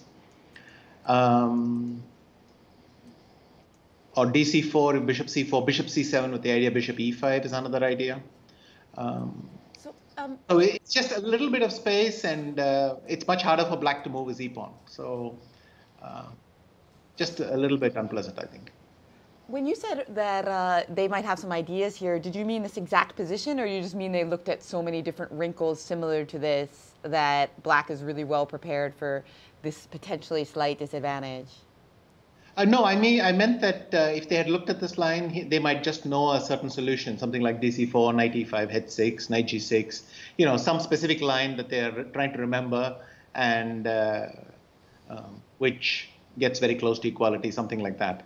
Right. So exact. So when you heard that obviously Fabi was going to be the challenger, when you saw that Fabi was going to be the challenger, how did your thoughts on his chances in the match changed from when he won the candidates in Berlin to move one to right now?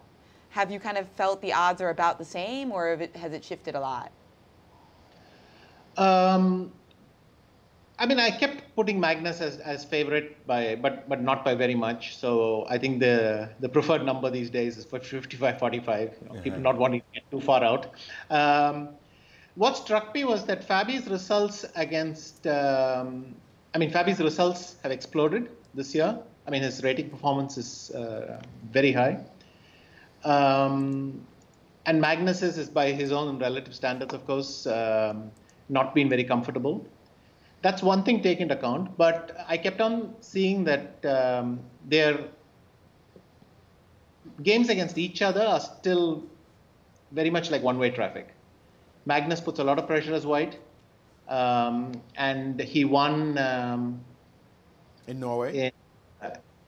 He won in Norway.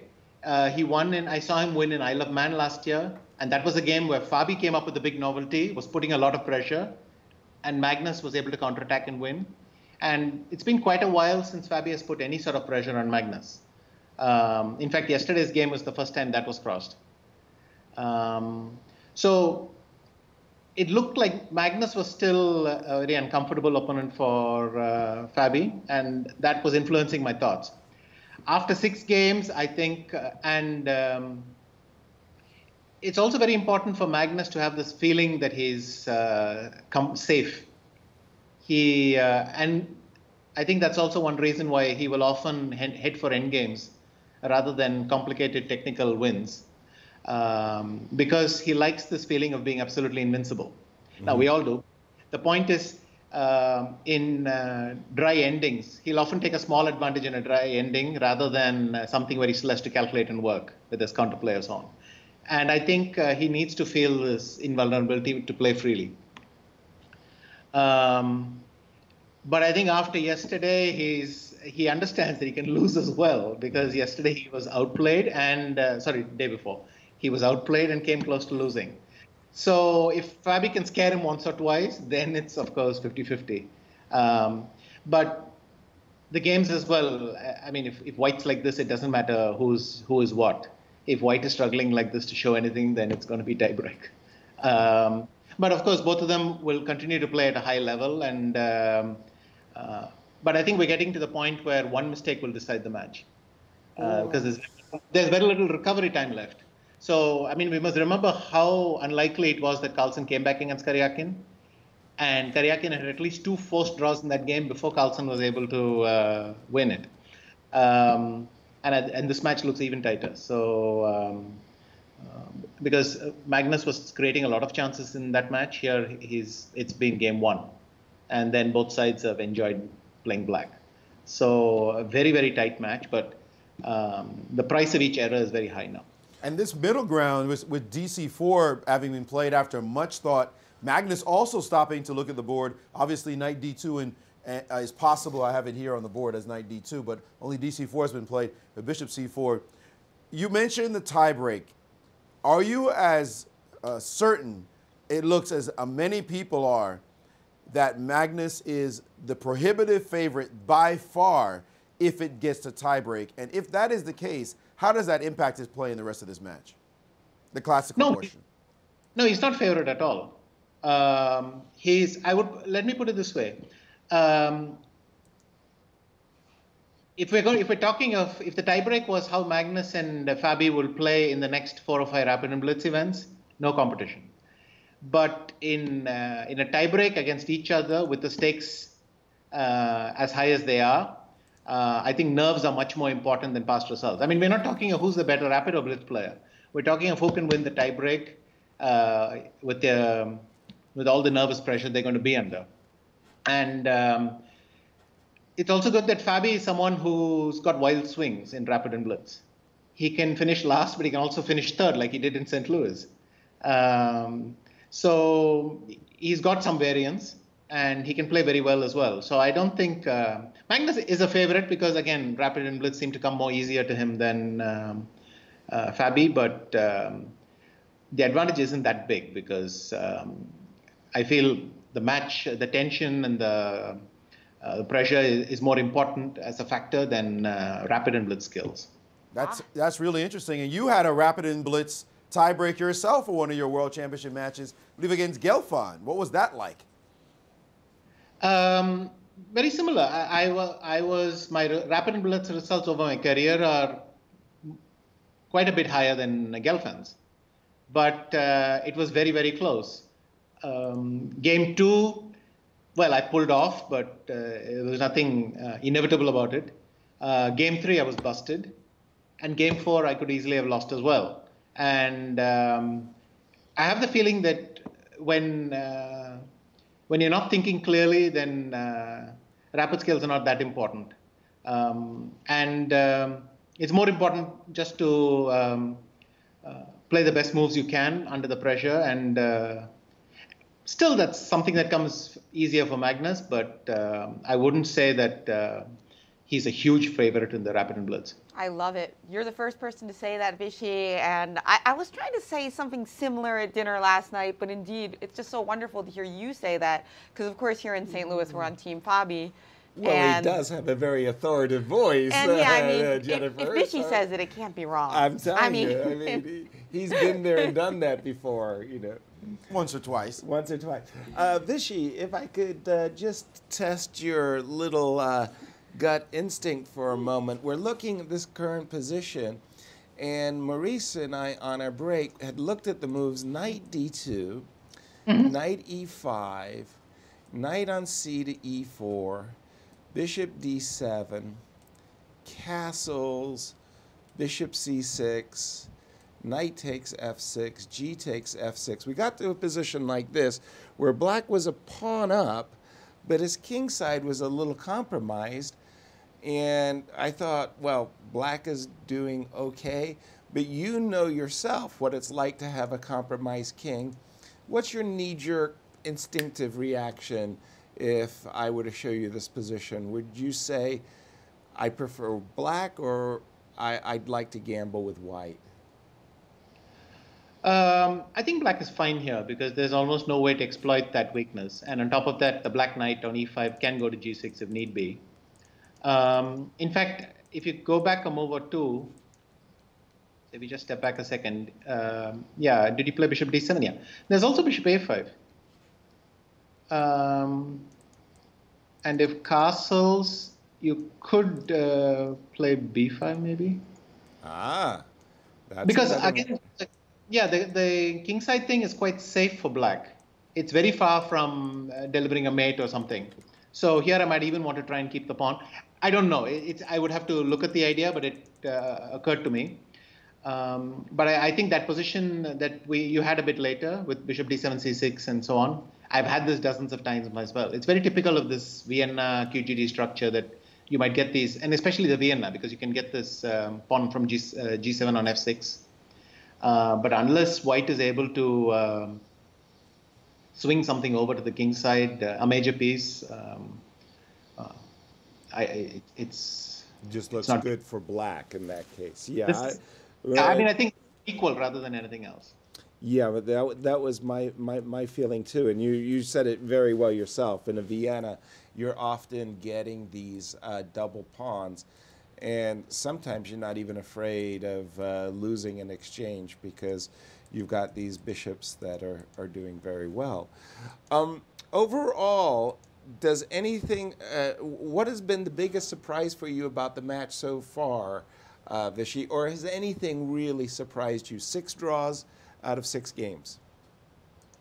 I would say it's been striking that White has looked so helpless.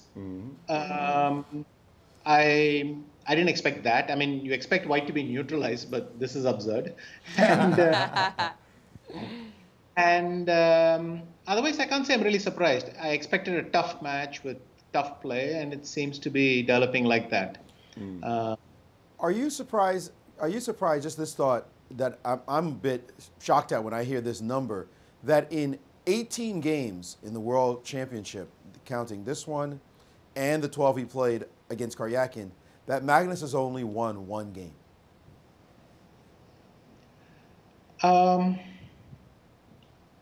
If you put it like that, yeah, yes. exactly. But, I didn't expect a lot of decisive games in this match. I thought we were looking at 2 or 3 maximum. And now I'm not even sure we'll get, I mean, if there's one decisive game, I think the odds of 2 are already looking very low. Simply because they've not managed to create anything so far. So I don't know where it's going to appear from. So if we revise that statistic after game 12, it'll be 1-24 or something like that. Is Magnus as dominant as he used to be? He said that his favorite player, he joked in a press conference, his favorite player of all time is himself from 3 or 4 years ago. Is he that dominant still?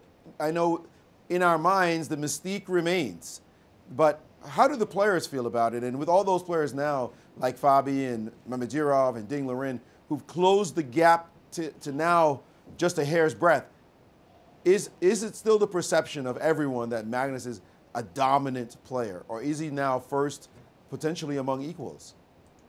At classical anyway. Yes, I think very much the gap is closed, and it's closed not completely, but it's a very small difference now. Of course, there's a lag because when somebody was that dominant, when you play them, you tend to be careful anyway, or motivate yourself to be extra precise, because he's done that stuff so many times and it sticks in your memory. But his results have definitely tapered off. Especially what's striking is the number of winning positions he doesn't convert. I mean, this is a man who used to convert equal positions with a greater percentage than, and he's missing quite some big ones. It's still impressive that he creates so many winning chances, but the Magnus from 3 to 4 years ago would have won a few. So, what's your explanation for that? Well, how is that possible? He says he knows a lot better chess now, a lot more chess now. He studies a lot more. He studies. He's added more to his repertoire. He knows more things, and yet he's not getting those results. My own feeling is the other players have gotten better. So the other players, through being forced to play Magnus again and again over the last 4 or 5 years, have gotten slightly better at playing him. Their own defensive skills have improved. Many of the positions Magnus used to specialize in, now many of them dabble in.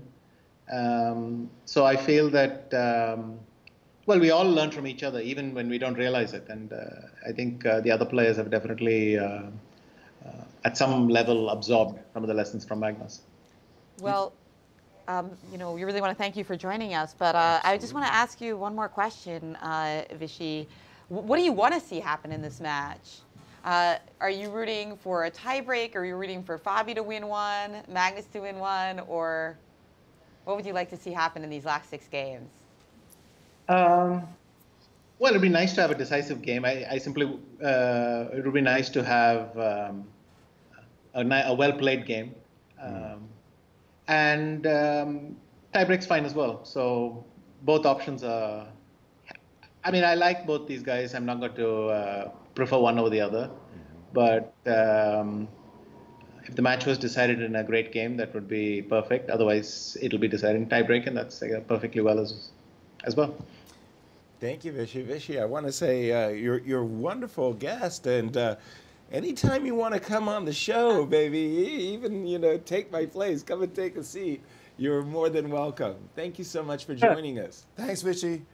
Yeah, thanks. Bye. Yes, Bye-bye. you were awesome. Thank you so much. Very Five-time nice. world champion Vichy Anand Sharing coming his on. insights. And yeah, I mean, I love how obviously such a genius, but also so down to earth. And it seems like his opinions are all kind of based on fact and observation rather than personal bias. But also, it feels that this was a kind of a timeless quality. Why are you looking at to what Yaz he's saying? so closely? Like, hey, she pretty understands. There's a objective, too. timeless. There was a timeless quality to She's his looking at you answer. like, yeah, sir, you got to learn a thing or two from him. Yeah.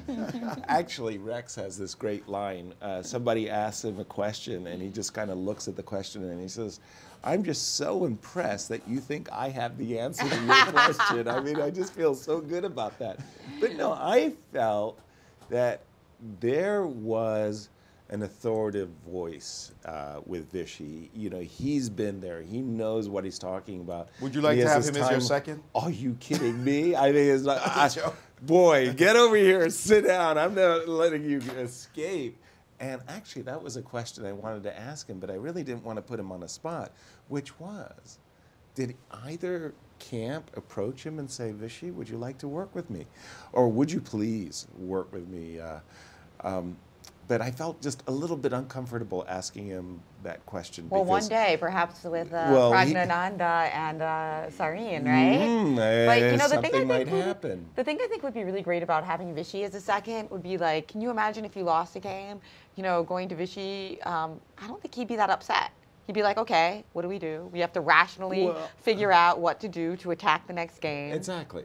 Yeah. No, he wouldn't be upset at all. No, I just have a feeling that he would be the guy that would just be encouraging, always encouraging. And he would have data. Coming back. And he'd have data. He'd say, oh, yeah, you know. But we're going to get him the next game. Right. Look, Magnus, this is how Magnus we're beat me in game 2 of our match, and I beat him in game 3. Let's go. And he could line it up. Gelfand beat me, and I beat him back. And he could go game, I believe Topalov beat him in game 1 of their match, and then he smoked him. Right. So he'd have data after data just throwing at you. By the time he's done, you think, oh, it was good for me to lose. Yeah, right. now let me show them something. So I wouldn't worry about that from Anand. I got him where I want him. Maurice, both players have slowed down really considerably. Oh, yeah. Brakes on this one. They were just going very, very smoothly through those knight d2, knight b3, queen a5 moves. But now we're talking about 10 and 15-minute things. We see 95 on the board. It has not been played yet. But there was a long think over d5 takes c4. I'm really not too sure. The longest think of the game? I'm really not too sure what the alternative was because this move looked so compelling. A think over knight d2, and now we've been expecting knight e5 for some time, but we haven't seen that. Is that correct?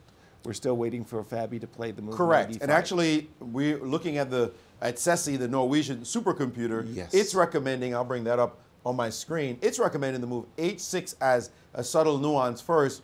The point being that the bishop going back to h4 exposes it to a knight attack. So this move here, potentially the move knight g6 will land and chase this bishop away from this pin. Right. So that is the move it is recommending in this position after knight to d2.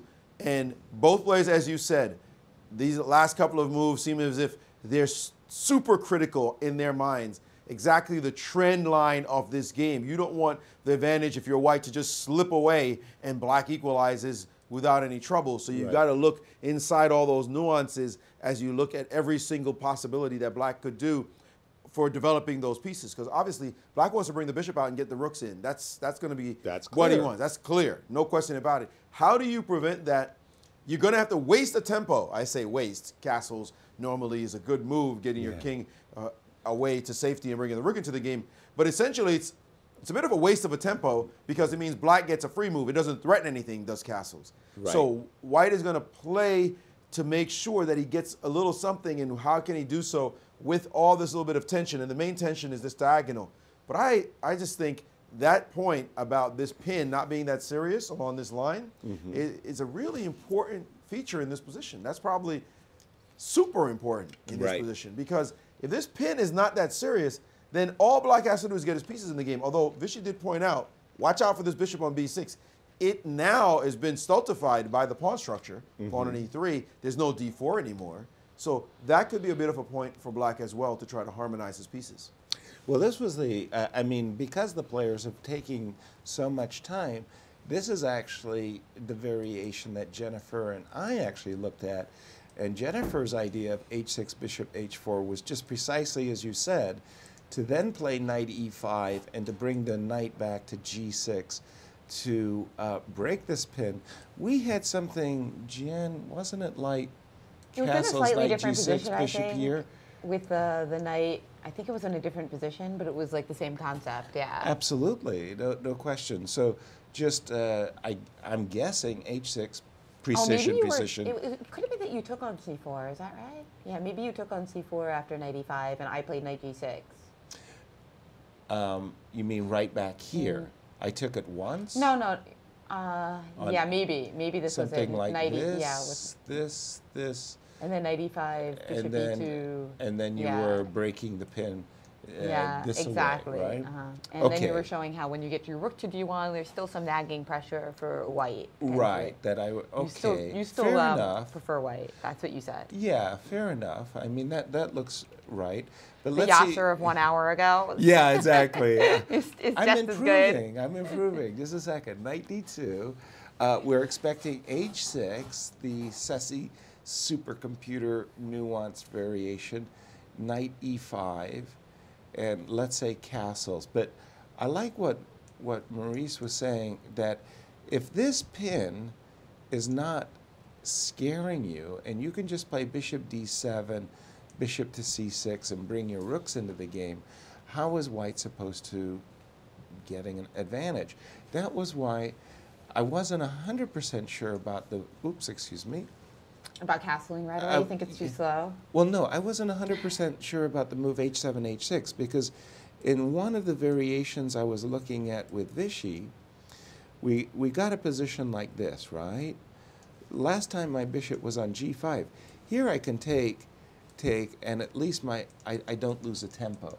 My bishop was on g5. Right. Okay. But instead of castling, okay, wait, so after bishop d7, knight f6, f6, knight e4 right away? So I wasn't sure about whether I should castle or play knight e4 right away. But if knight e4 right away, that's what you're just looking at, right? Yeah, sure. Let's take So now with bishop d7. Well, this was where Vichy also proposed a bishop a5, b5 kind of idea. But bishop d7, sure. And now knight f6 and knight e4. Knight f6 and knight e4, right? Yeah, it's already annoying. Now, right? that is really scary. So, yeah, this move order doesn't quite... Because, again, last time my bishop was on g5, and I didn't have the possibility of knight e4, right? So with h6 tossed in, it does change the setup a little bit. Yeah, so that means that after knight e4, you have to try one of these other moves. Well, let's get this.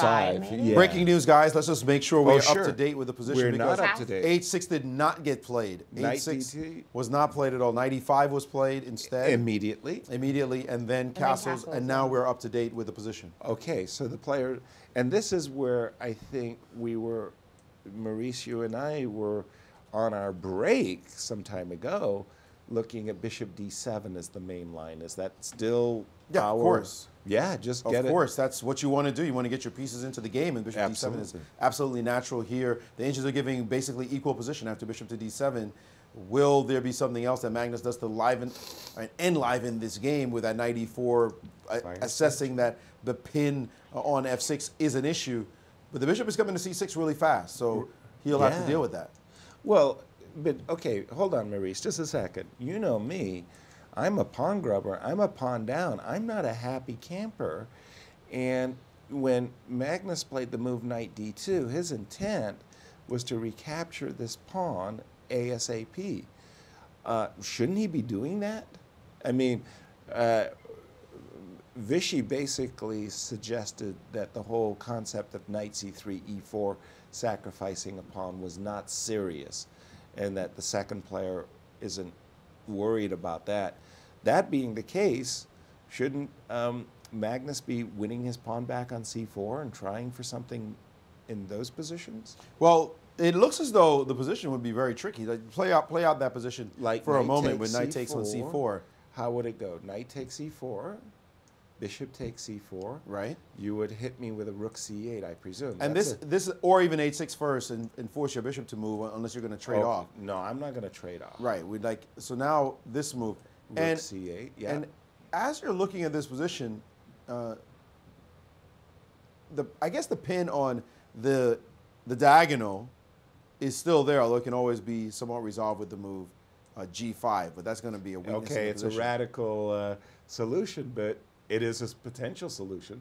Yes. The other thing is, you have this pin on the C line as well to deal with, right? Which is a little bit tricky. With bishop a4, bishop a5, that is, being possible in some positions. So, for example, if I drop back, this move could be kind of harassing. Right. Well, you get to play b4, but now your knight is loosened, so your queen will have to move at some point. Then queen b2 looks like a decent. Oh, you're coming to e5. Well, again, this was a Vishy Anand idea. Yeah. What he was mentioning, that this bishop on b6. I don't have time for knight e4 because one of the you have things bishop h2, right? is this bishop on b6 does bite on granite. This pawn on e3 and f2 really kills that diagonal, but that was why Vishy was looking at moves Maybe like queen bishop e2 a5 instead and bishop then, c7. to get out of that pin instead of bishop e2, queen Very e2. good. Yeah, that's what I was thinking too. Yeah, because now with bishop a5, we still have the knight e4.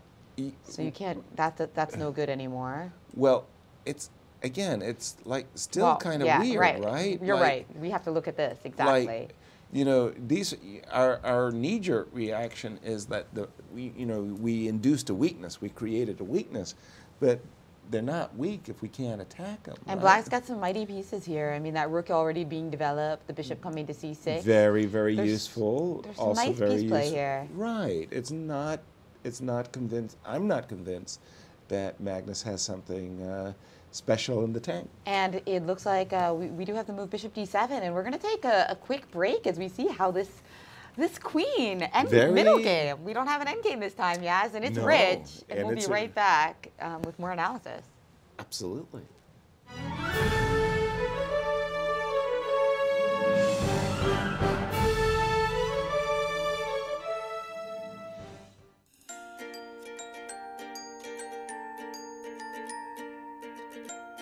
Welcome to the chess capital of the United States.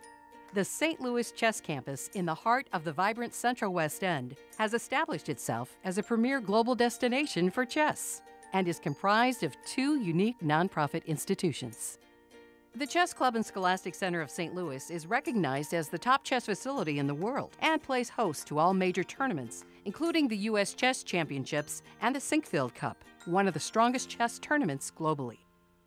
Tournaments are broadcast online to more than 150 countries, led by an expert commentary team of grandmasters.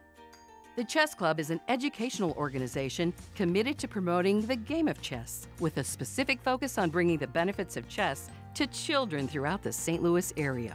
Research shows children who play chess exhibit improved analytical skills and increased confidence. The Chess Club is highly engaged with the local community, bringing scholastic chess programs to more than 100 schools, providing hundreds of classes each week. Directly across the street from the Chess Club is the World Chess Hall of Fame. This one-of-a-kind cultural institution invites visitors to experience chess in imaginative ways and is home to the U.S. and World Chess Halls of Fame.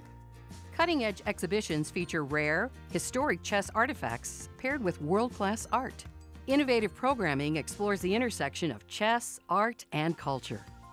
Visitors can enjoy interactive programs designed around the exhibitions and monthly music in the galleries.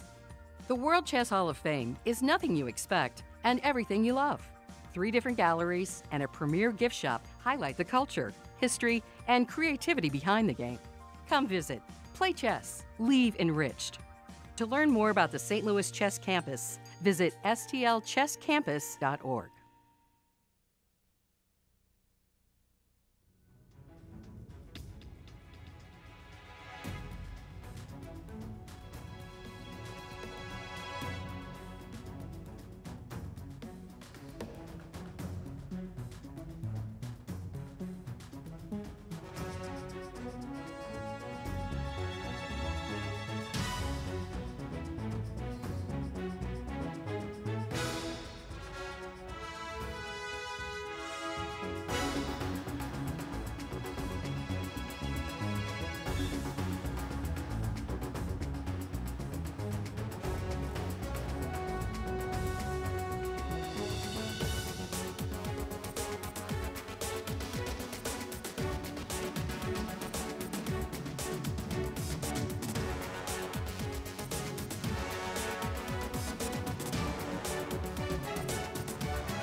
welcome back to Today in Chess World Championship Edition, where we are still deadlocked at 3 points for Magnus Carlsen, the reigning world champ, and 3 points for Fabiano Caruana, the American challenger hailing from St. Louis. The match being held in London.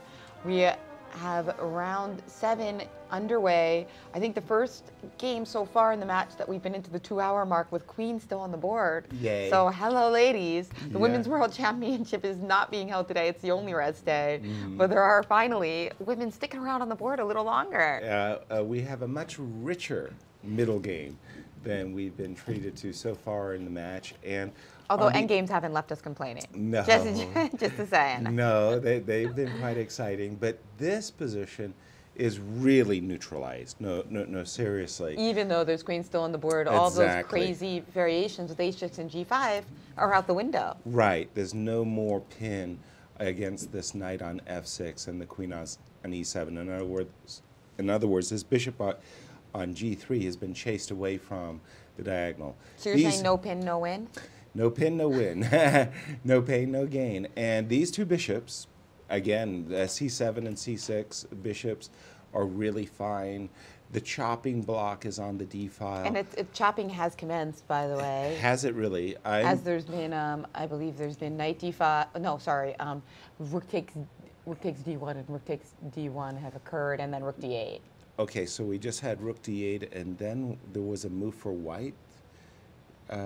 White played rook takes on d8. White played rook and takes then played d8. rook d1, I believe. Rook takes d8, and exactly. Rook takes d8, rook takes d8, rook d1.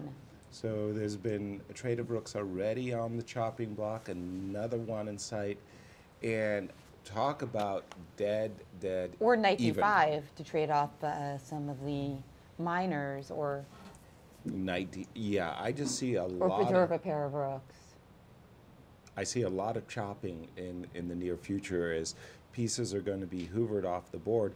And if you look at the structure, 4 versus 4 on the center king side, 2 versus 2 on the queen side, there's just no advantage in this position. And I can imagine that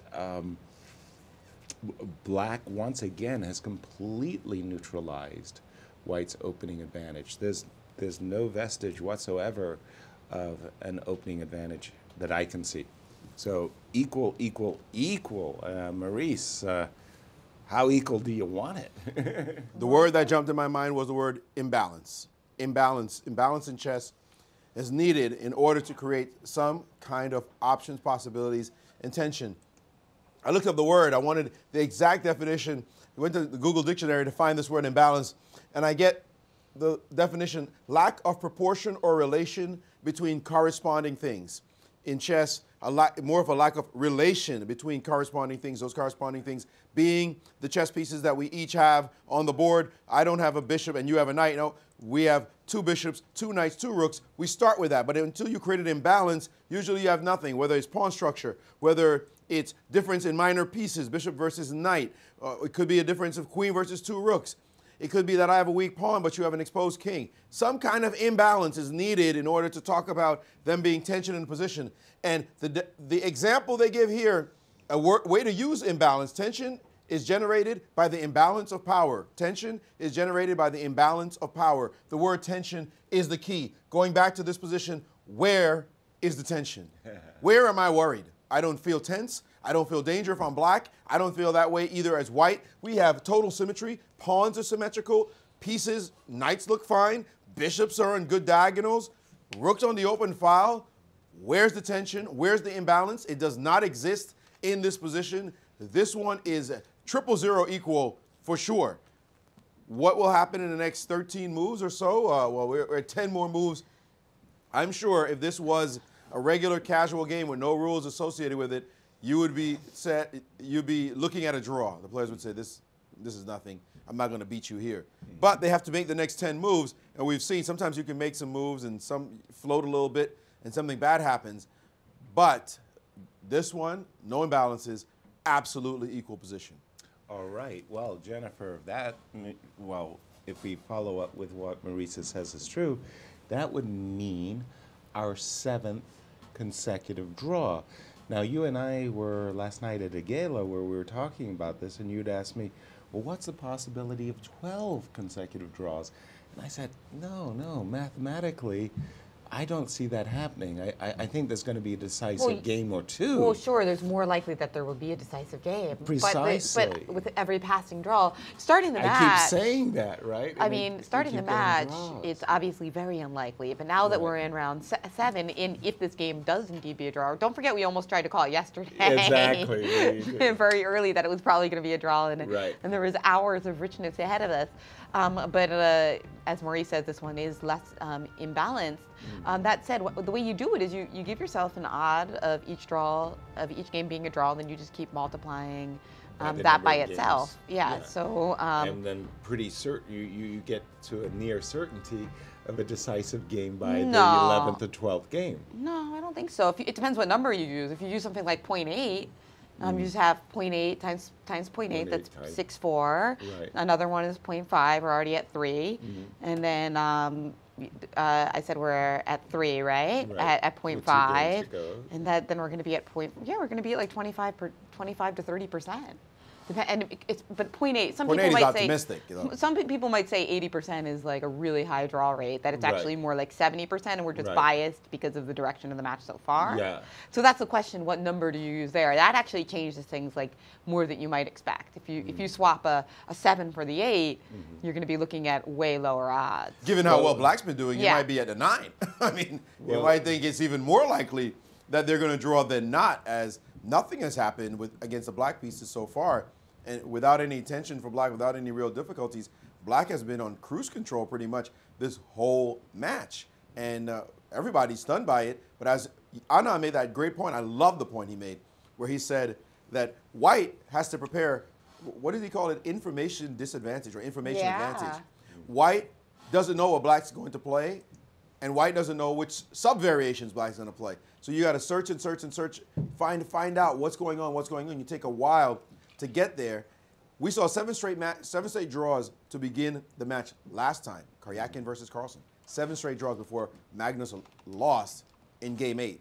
Right. And Game 8 has been a particularly boisterous, rambunctious battle. Belligerent might be the right word.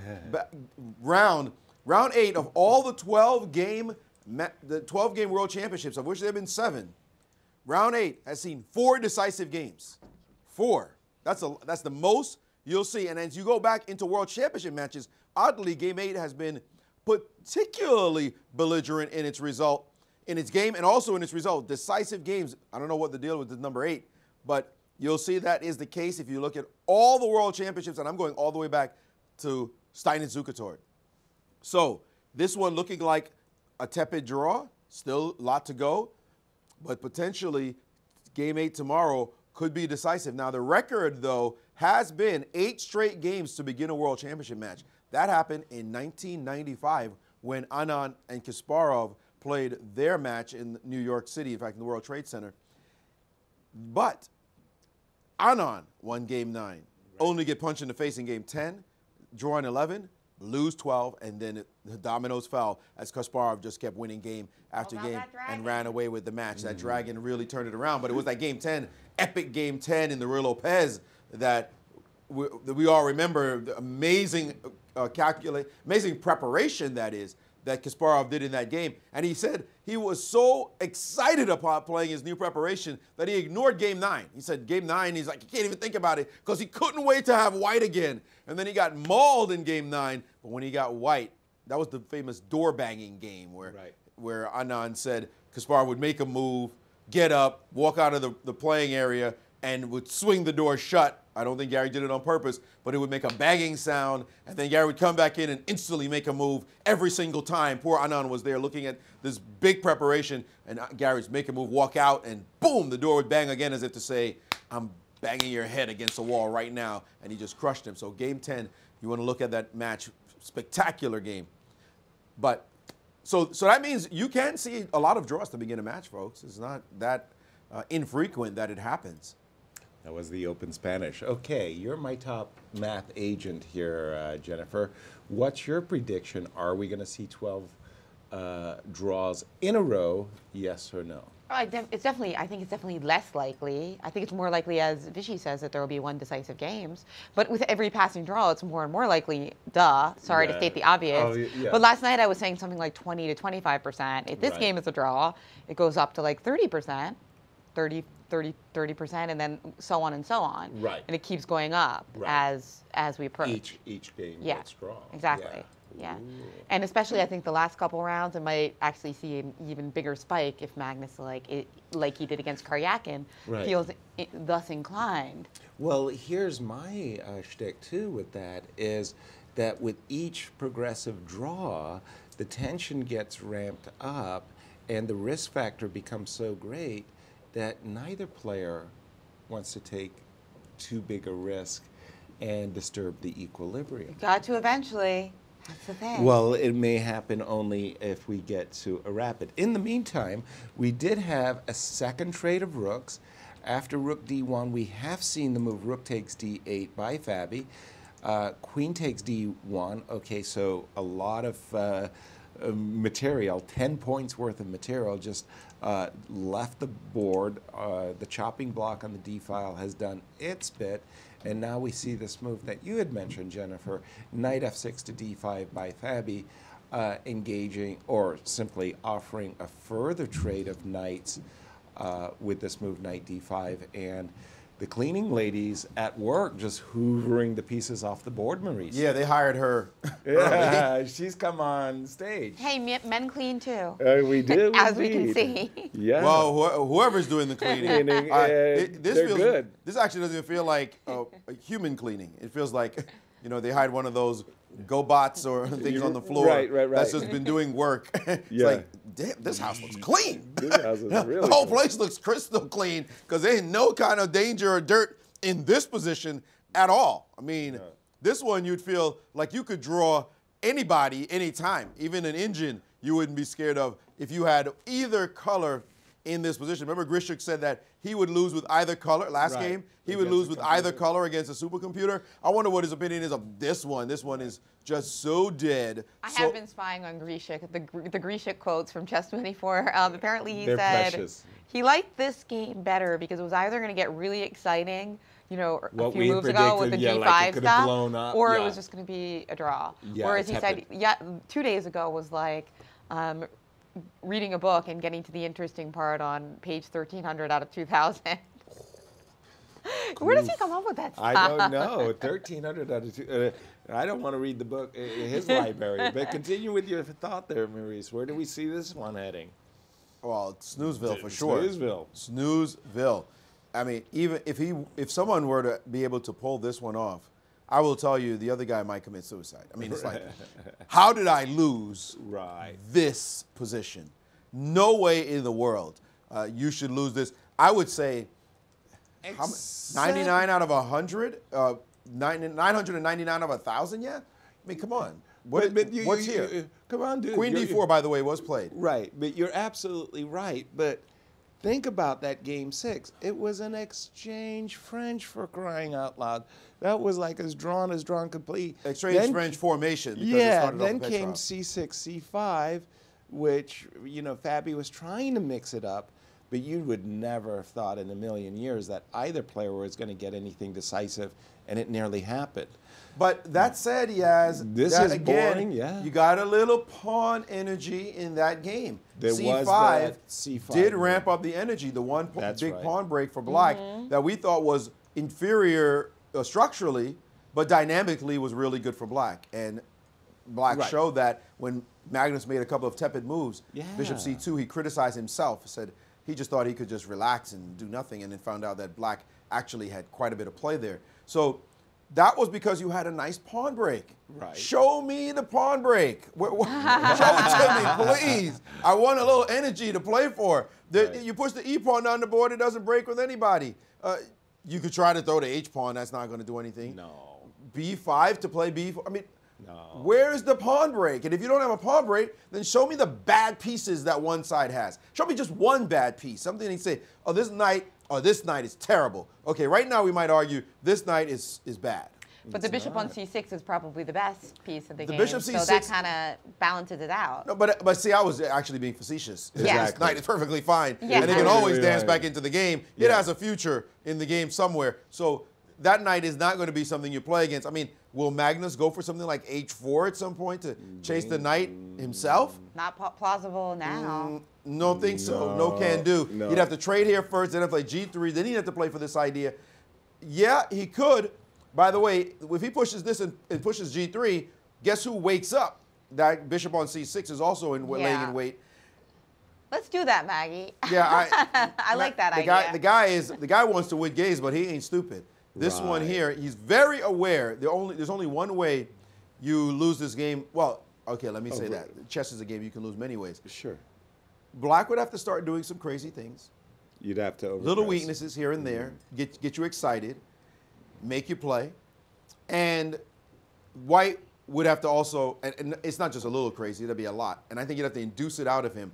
This would be some subtle inducements. I mean, you gotta have a cookie on this side, a little cupcake on the other. Say, come on, man, just do something. Right. Weaken your position a little bit. You know it's dead equal. You could do anything you want to do. Just do it already. Don't you want to win? Yeah. I think as far as Fabi's concerned, draw, go home. You have 3 whites, even though White has been anemic this whole match. Right. But still, you have 3 whites and 2 blacks to go.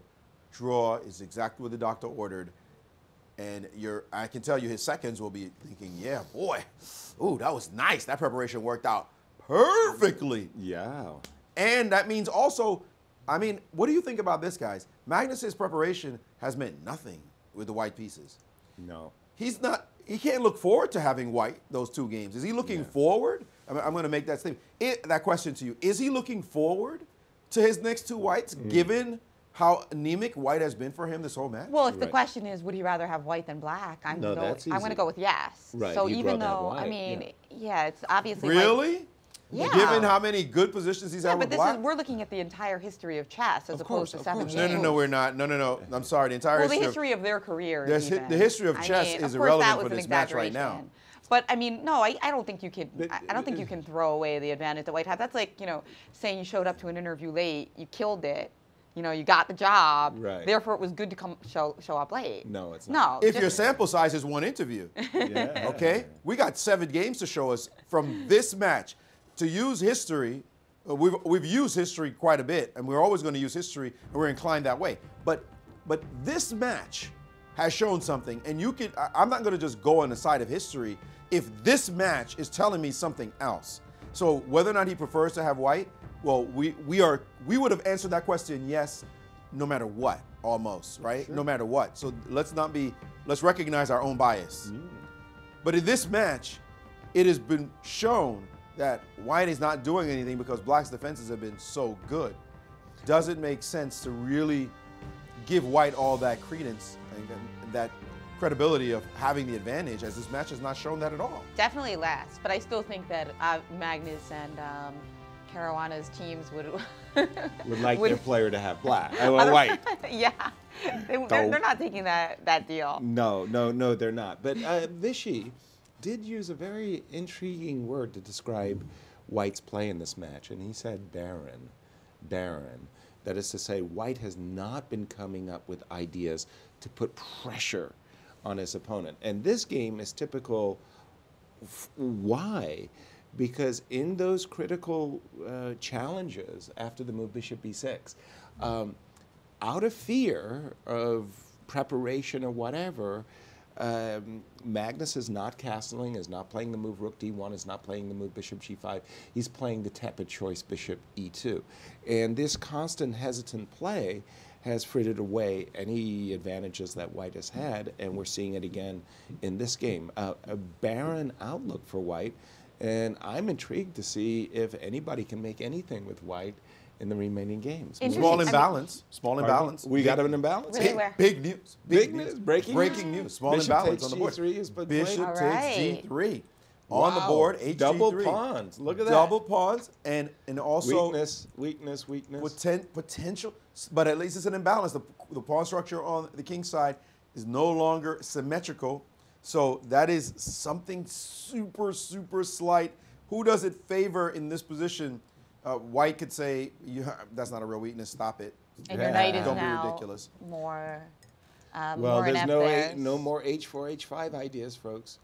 Correct, and after the Queen move Queen D7 D7, played. which we do see there on the board, Queen Black, D7 was played. Okay. Black is prepared to move a knight now, eventually, to the E7 square and look for greener pastures on F5 or potentially D5 or even C6, depending on how that bishop handles itself. But you don't want to let knight E5 happen, right? Right, so your timing has to be really yeah. good there.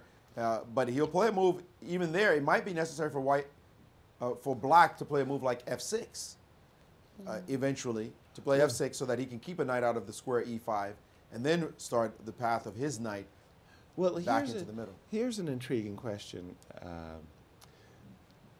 I thought that if I'm Black, I really like the idea of queen to C5 so that I could go queen to D5 and threaten checkmate. Hip, hip, hooray, right? Got to threaten checkmate. Queen C5 to D5 would have been my chosen path. In the game, Fabiano has played the move queen D7, also eyeballing the D5 opportunity to play queen D5. Which, in your view, was more accurate? Or how did the supercomputer think of it? Was queen D7 the best move? Well, queen C5, B4 is immediate tempo. Your queen threat doesn't do anything. It does threaten mate. Okay, and after bishop F3, defended? Oh, I'm sorry. Hold on. Sorry, I think I got the wrong position for you, Maurice. Queen C5, you're saying B4? Yeah, B4. What is your threat Whoa, about? B4. Just asking me to go for it? Okay. What is queen D5? Bishop F3? Bishop F3. You just ended up on, you induced the move B4. Yeah, look at that weakening move, that incredible weakness that I've introduced. And then after bishop C6, queen C6, the knight is pinned. Oh, boy. You got tricked up. You guys figured out how to blunder for, nothing for one special. side. I like that, especially when it's Maggie blundering. Yeah, you guys are so objective over there. So with your queen analysis. D7. So again, I'm seeing the position as triple zeros. Supercomputer see it exactly that same way. To Maurice, nothing is going on, despite the double pawns. I gotta say, like, okay, suppose you're watching a game with two. I mean, you coach at the St. Louis Chess Club sometimes. Absolutely. Suppose it's like yeah, a couple of Class A, Class B players. Right. I have to say, maybe I'd go for White. Maybe C, B amateur players, because I see that I have the control over the back rank. I have looked for my king already. You've already got luft. And I'm not saying somebody's going to fall for a bank rank checkmate. No, I mean, I got to respect the Class B player. Of course, they sure, know sure, that. Sure. I'm just saying, like, the E5 square, it does seem like, okay, if it was, these are the best players in the world, so that's a different story. But for those of you watching, that doesn't mean we're saying you should just agree to a draw here. I feel like White has a greater practical chances at the amateur level. Oh, no question. And I have always encouraged players not to offer draws, but just to play it out. Yeah. And, learn how to play the positions. So would you agree with my assessment, considering your work with amateur players in your career and here at the club? Right. So we can talk about really, really, really balanced positions. And there's really, really dead positions. But then, just as you're saying, Jennifer, well, maybe you just have a slight prejudice for one side or another. Easier to play. Easier to play. And I think I would agree with you wholeheartedly that amateur players, by and large, would prefer White a little bit because they're happy that they have the luft, that this knight on c4 is ever so slightly more active than the knight on g6, and maybe even looking way, way, way ahead, they would see a situation where there was a trade of light squared bishops, and maybe they could put their king in this beautiful cocoon of protecting pawns. And so I could easily understand why many amateur players would have a smidge of a favoritism towards White. And Magnus did play bishop to d3 in the position we're looking at now. After queen to d7, yes. He's chosen bishop David 3. Okay. So what has he got in his mind here? Bishop takes g6 and knight e5, but there's a queen d1 check lingering. I can't imagine he has that in mind. Because queen d1 check, keeping the bishop pair would be good. you know, in my mind, I thought of queen d5 as a threat because I thought this bishop on c6 was really good, bearing down on g2. When Magnus played the move bishop g3, I can only imagine that in his mind, he's thinking he will play the move e3, e4 in the near future to blunt that bishop. We had mentioned a moment ago, let's just put a move on the board for a second, something like f6, and we're going to put this move on the board. Remember when we said, well, the knight could redeploy so that it could go to either the e5 or d5 square?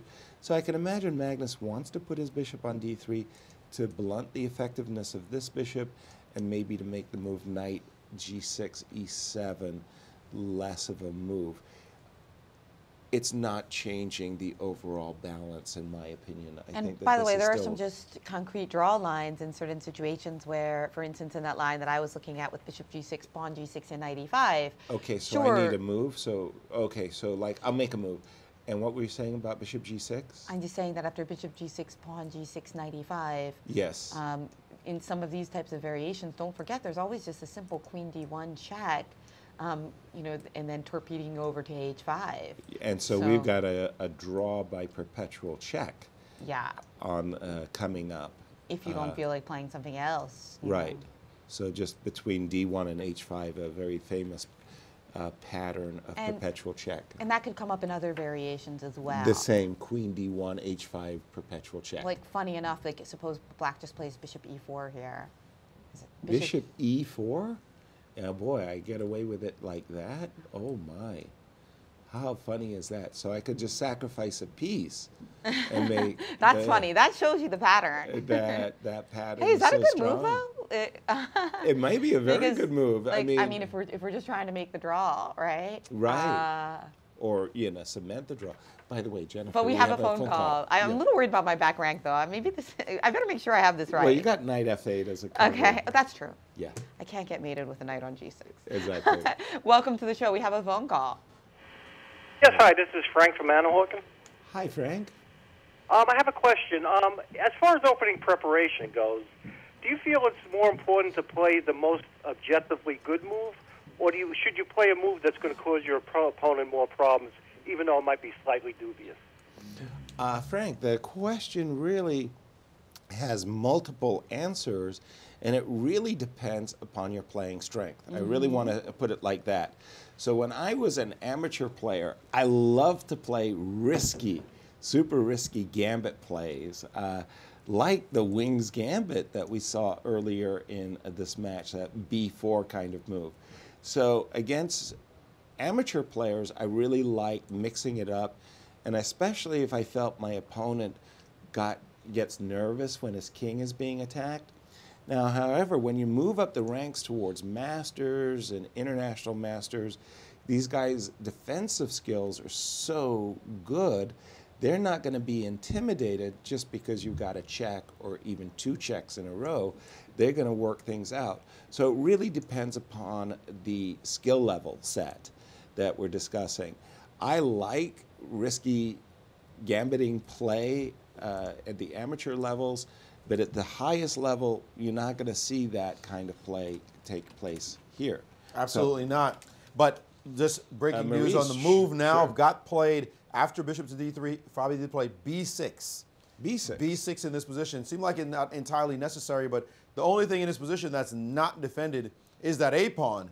And by playing b6, it is not protected by the queen. a6, of course, would put a pawn on a light square, not harmonious with his bishop. But in this position, bishop e4, the engines also give as correct. This move is perfectly fine with no tricks to be had. There are some little knight e5 possibility that you could play for, hoping for this nice little help move. Queen takes on e5, and now the bishop is under attack, and there's a little back rank issue. Even that's not serious. Bishop c6 is possible here to deal with that threat. But Fabi said, there's nothing happening. Let me play b6. Right. Is it possible that he's going to induce Magnus into a little bit of madness? Like Magnus just so badly wants to win that he does something that compromises his position? Magnus and madness, they do rhyme. I mean, well, remember, I don't know that. Magnus doesn't have to do any of that, and Vichy made that point about him being safe. Right. Well, remember in Game 8 of the Sergei Karyakin match, Magnus did lose with white by overpressing his hand, and ended up in a situation he needed to tie the match, which he did in game 10. We have another move, by the way, B6 After and B7, F3 B6, B6. And again, it F seems for to Fabi. me, yeah, Played by Magnus, though. it seems to me, as soon as I saw this move by Magnus, Bishop D3, it seemed to me it's clear that he was playing for E3, E4, and with the move F2, F3, it furthered that thought. He's going to play King F2, E4, Knight E3. Now, the crazy part is that very recently Fabiano has included the Queen's Gambit accepted into his repertoire as black. And this is just a straight middle game ending out of a Queen's Gambit accepted that is so common. So it seems to me that Fabiano is actually going to have a lot of experience with these types of structures, and he's going to feel himself very comfortable.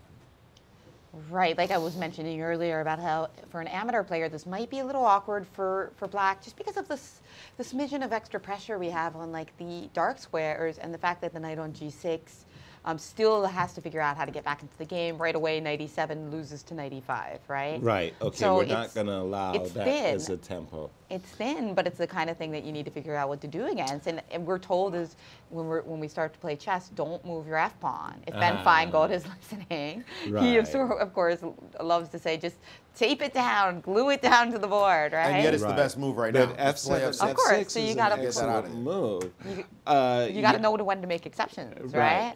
Well, one of the things. Why is F6 so good? Well, exactly. We'll take a look at this knight on C4. Looking at this knight on C4 for white, we really like this knight because it's got ideas of potentially going to E5, to A5, and to D6. Now, if we compare black's last moves for a second, B7, B6, that cuts out one of your options. No more knight A5 coming up. And after the move F3, well, F7, F6. Well, in fact, though, Fabi played another move, Yaz. And instead he played bishop to B7, and then Magnus quickly replied with bishop takes G6, changing the character of the position. Imbalance. Finally, we have an imbalance. Imbalance on the board. Suddenly, after this exchange, is it good, though? F takes would startle you just a little bit. No, if you said to me F takes, I'd fall Talk off about my an seat. imbalance. There's no reason for you to A team Fabi wouldn't make that relay error. Okay. Okay, we're going to keep our chess objectivity, even though we're rooting for Fabi. So FG6. Now, one of the things that HG6, yeah, not FG6. One of the things that we do use these guiding principles and things. A lot of amateurs will be very familiar with the idea that a queen and knight are a better, more cohesive force than a queen and bishop. So we have this prejudice of in favor of a queen and knight versus a queen and bishop. It's a little bit overstated. I mean, many times the queen and bishop do perfectly well against a queen and knight. The reason why we like the queen and knight combination is because the knight can flip colors. Right, and they make a good pair for attacking the king. That's right. And because it's like the close-upness of the knight with the queen works really well. But probably the reason it's overstated, Yaz, is because it's kind of like a cool principle, and usually the bishop's a little better than knight. Yeah, like data has shown that. So even if it's overstated, the fact that it's comparable to the bishop rather than worse is worth noting. Yeah, but it really is that combination that the queen and knight can sometimes attack a dark square complex or a light square complex, whereas the queen and bishop are going to attack the complex it's on. Maurice? Well, very specific, though, in this position, the move E4 was played. That's right. The move E4 was played, and black has an opportunity to virtually force white to make a draw in this game. If black wants to go there, the move queen C7. Right. The move Attacking queen pawn C7. on G3. That's right, hitting this pawn on G3 and also preparing a little bit of energy on this line, move like B5, looking to chase this knight, wreck the pawn structure of white's, compromise him even further. And the engines are saying now that white should not even worry about this position. Play queen D2, give him this, and make your draw. Get out of there nice and safe yourself. The because draw. queen C7 Queen C7 hits the pawn on G3 and also the pin on the file and says, well, what you got? You're not improving your position in any way.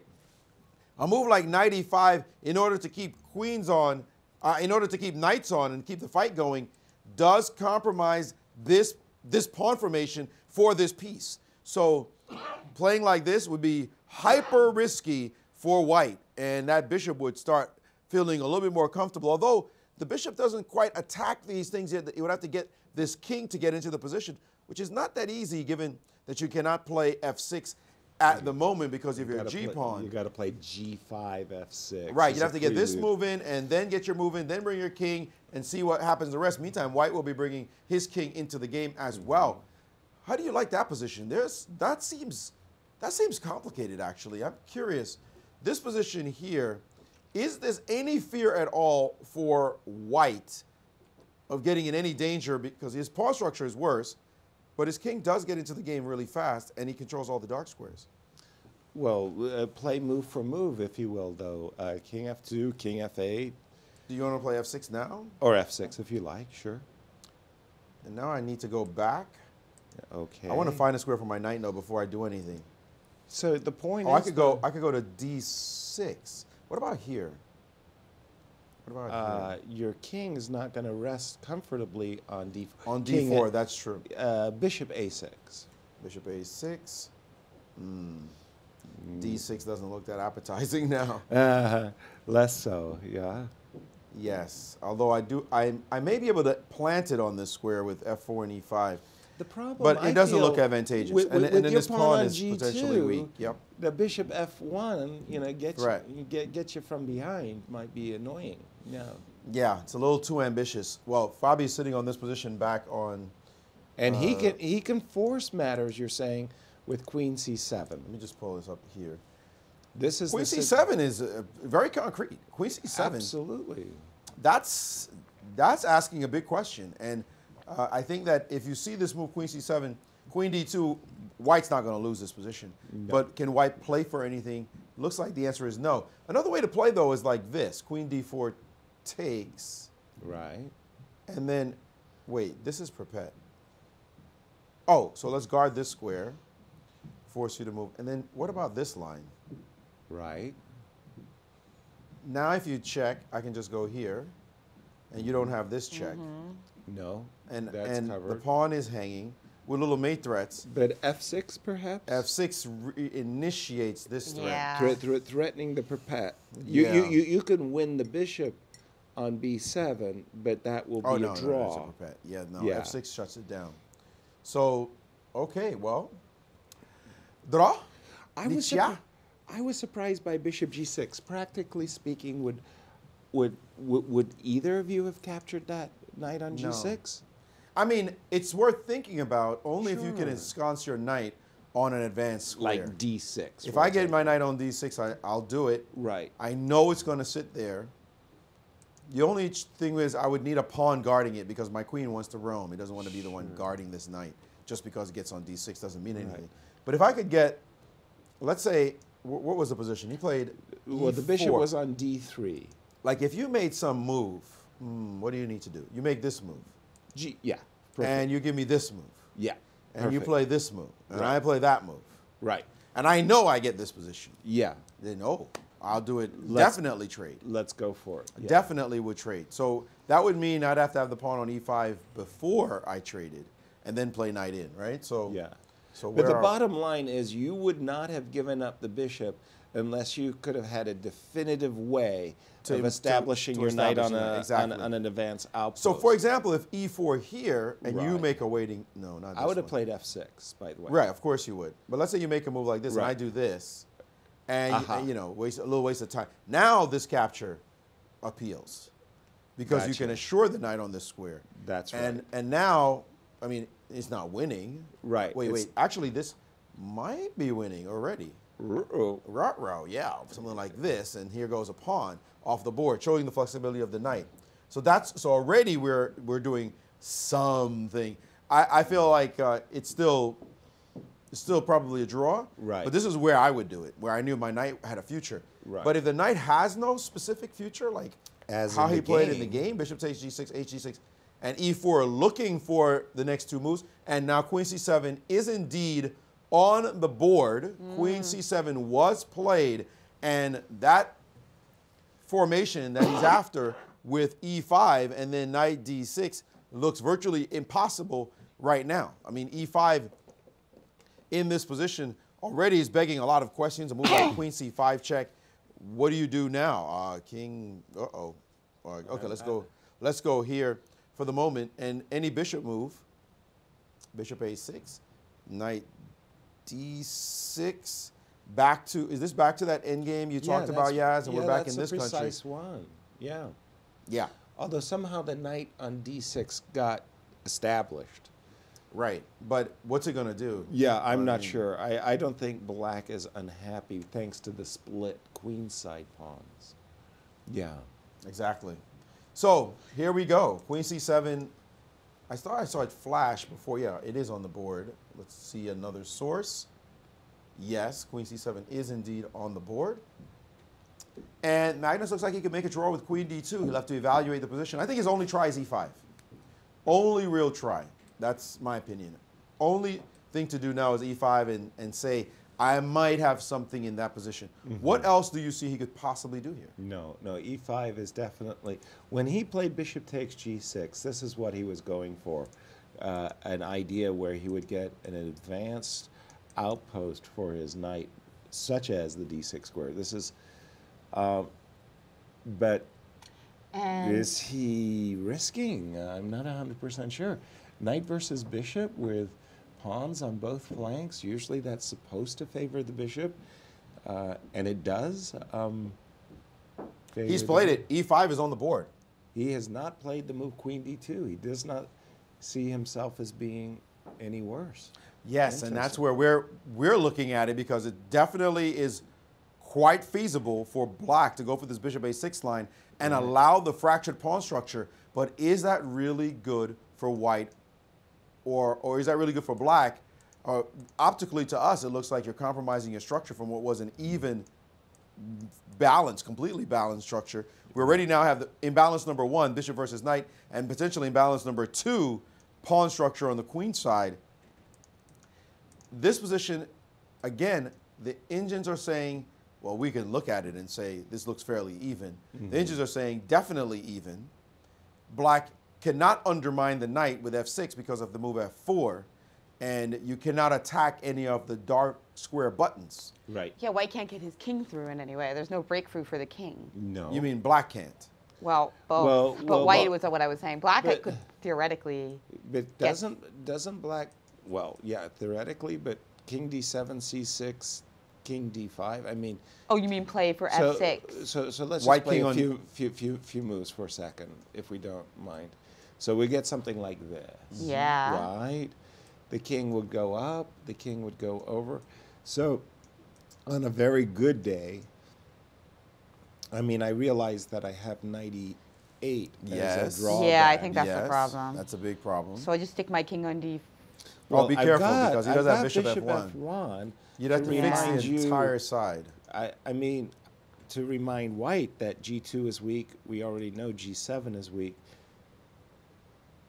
Well, it's an interesting imbalanced position. I would not have thought that white is to be preferred, though. But couldn't I also just swivel my knight from e4 to d6 or something like that? Oh no, once I get to that position. Okay, sorry. Once you run with your king, I can just play like knight e4. Knight e4 now, and just probably provoke me to retreat my king back. Yeah. Okay. Well, yeah. It's a draw. Right. It's a draw. It's a draw. But it's more interesting than the other draws, though. Yeah. Exactly. Because we get to see these pieces, the knight and the bishop, face off. Well, I mean, this was the moment when Magnus felt, look, if I have anything at all, I have to create some kind of imbalances, create some tension, and at least this has created this bishop versus knight imbalance, and now this intriguing. But no bishop a6 yet. Right, they split pawns. Because of but course we do black have this can position. throw in the queen c5 check to hurt the king before he goes. Right. Yeah. Maybe Queen C5, King H2, just to chase the king. Yeah, why not? And to then a lesser and then Bishop square? A6. Yeah. Okay, that makes perfect sense to me. I think that just loses you a tempo from the lanes we were just talking about, right? Well, the king's not. White's king is not happy to be on H2. It was better. It was happier when it was centralized a moment ago. But how big of a difference does that make in that line? Let's just take a look at how fast the king is. I have no idea. King F8, or yeah, King F8. We'll start with this. The question is maybe if I should use a different route now, like H. No, you still think G1's probably the best route? Well, you can go G4, King G3 yeah. if you prefer. Let me just try the original route, King G1. Okay, F6, I'll go F6. F4, F6. King E7, King F2. So yeah, it does feel like black has gained a tempo. But thanks to the Queen C5 check. To what end? The question is, what does it really if matter? It's meaningful, because we still have this knight E8 thing. Hey, I mean, if it's meaningful is one thing. I mean, gaining a tempo is a good idea, you know. You might as well stick it in there and see what happens, exactly, right? Exactly. Give me the tempo. All right. Seriously, suppose I thought, you know, I'm the greatest player in the world. I have to win every game I play. Suppose I play G5. What say you all? Is this King E3? King E3, and let's say King D7. So I want to play Bishop F1. I really do. But I'm afraid that this knight C8 check is annoying, so I'm guarding the C8 square. Yeah, but I can take on G5 now, can't I? Oh, you could. You want triplets? I did it. Okay. Knight F7. Knight F7. So now you've got a triplet. Wow. Okay, I haven't fully. Well, I didn't analyze it all. The well, when you're going to have triplets, it's probably a kind of like fall off your chair moment. Right, like, is that the good news we wanted? Well, okay, one of them is dead anyway, so that's not the point. So and now I'm trying. Ooh, now we just got fun. Why? I should have played King That's D. an achievement, yes. Actually, Eric Rosen tweeting for US Chess just showed the essay evaluations, and the funny thing is, you know, a lot of times we joke, you know, triple zeros, right? But that triple zero is like one line that you have to find, and if you mess it up, then you might not get that draw. Right. Here, Eric's showing the top 15 moves are triple zero. Yikes. The top 15 moves for black are triple zero.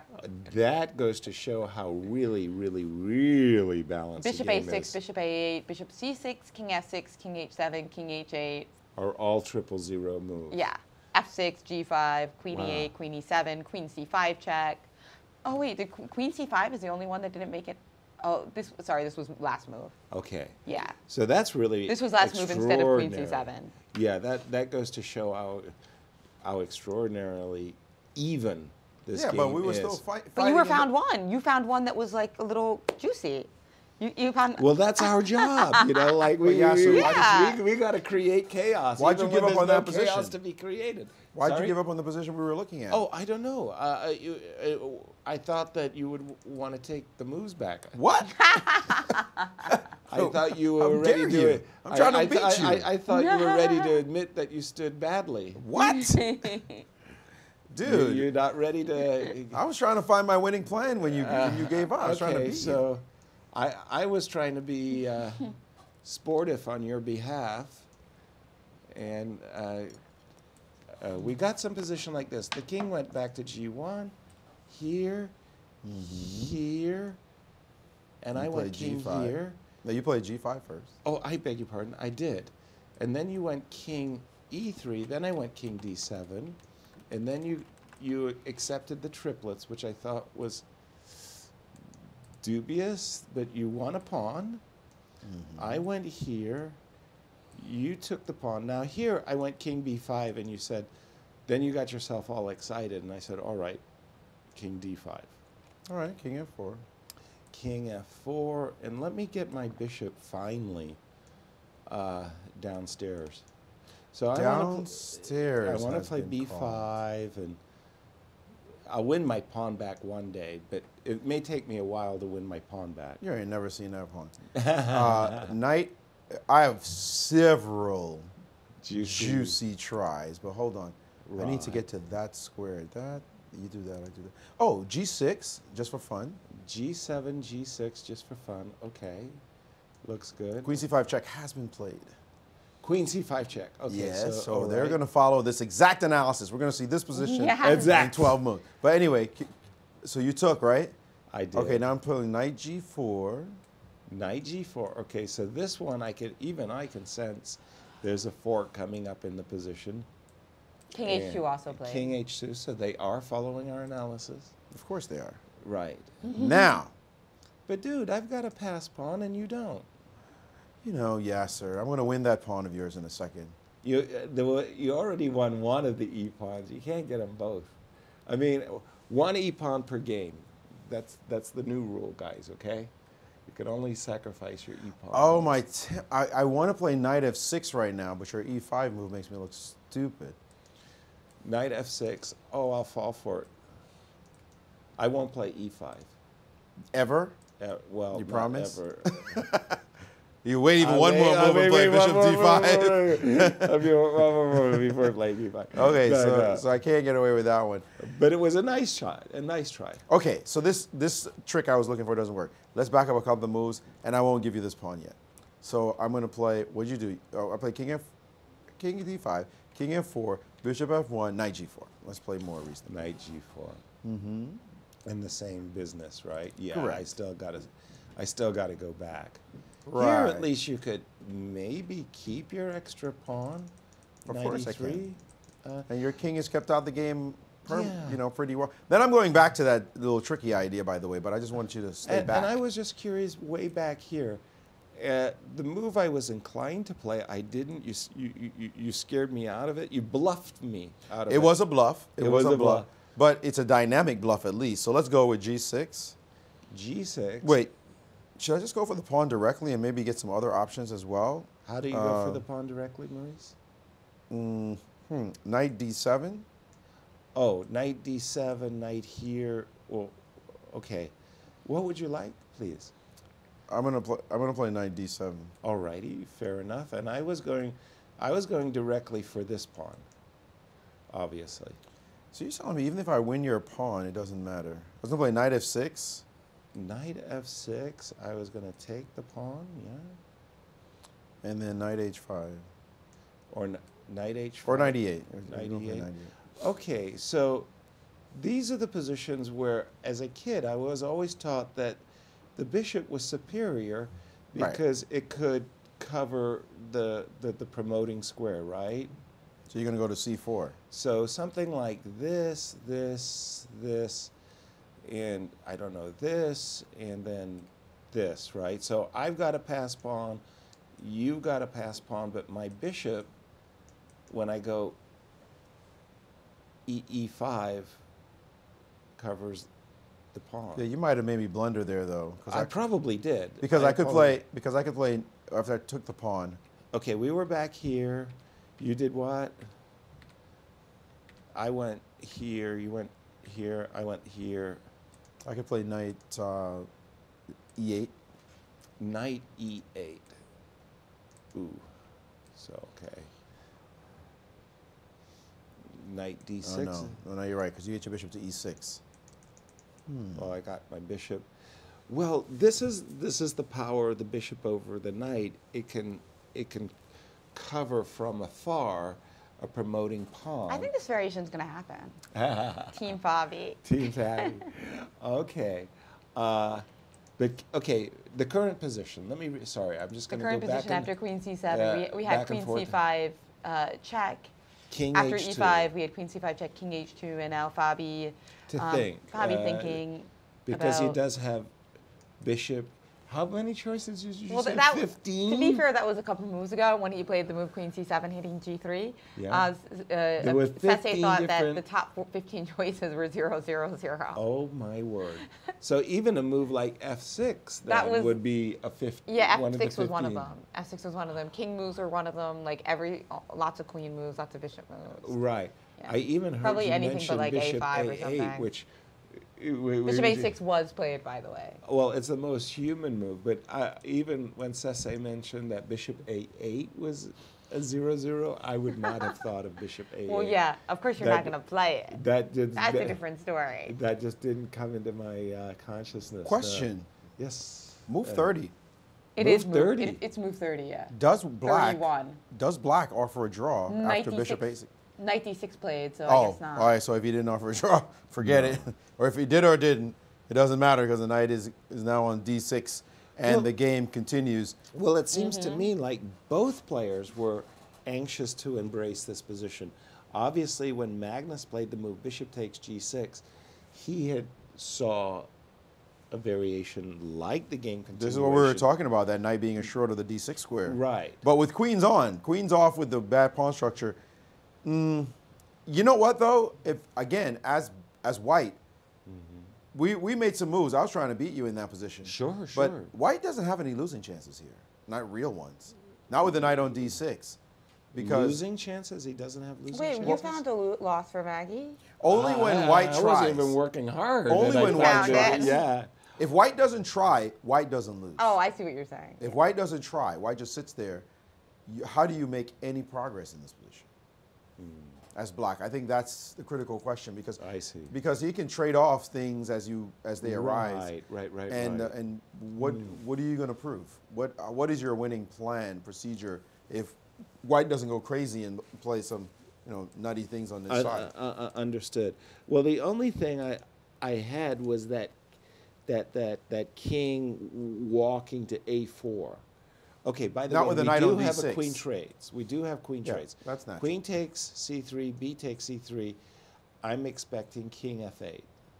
Right, so it's pretty much what we've said. It's going to be a pawn on F4. It's going to be a king coming into the middle. Both kings are going to come toward the middle of the board. But the knight is on D6. What is your path to this A4 square? If is a knight sitting on D6, what is your king's path to the square? King to E7 to D7 to C6 to D to C5, and you're just going to keep the knight there forever so that my king can't cross to the B5 square. Now, what you could do, could try to do, is you could try to take my E pawn.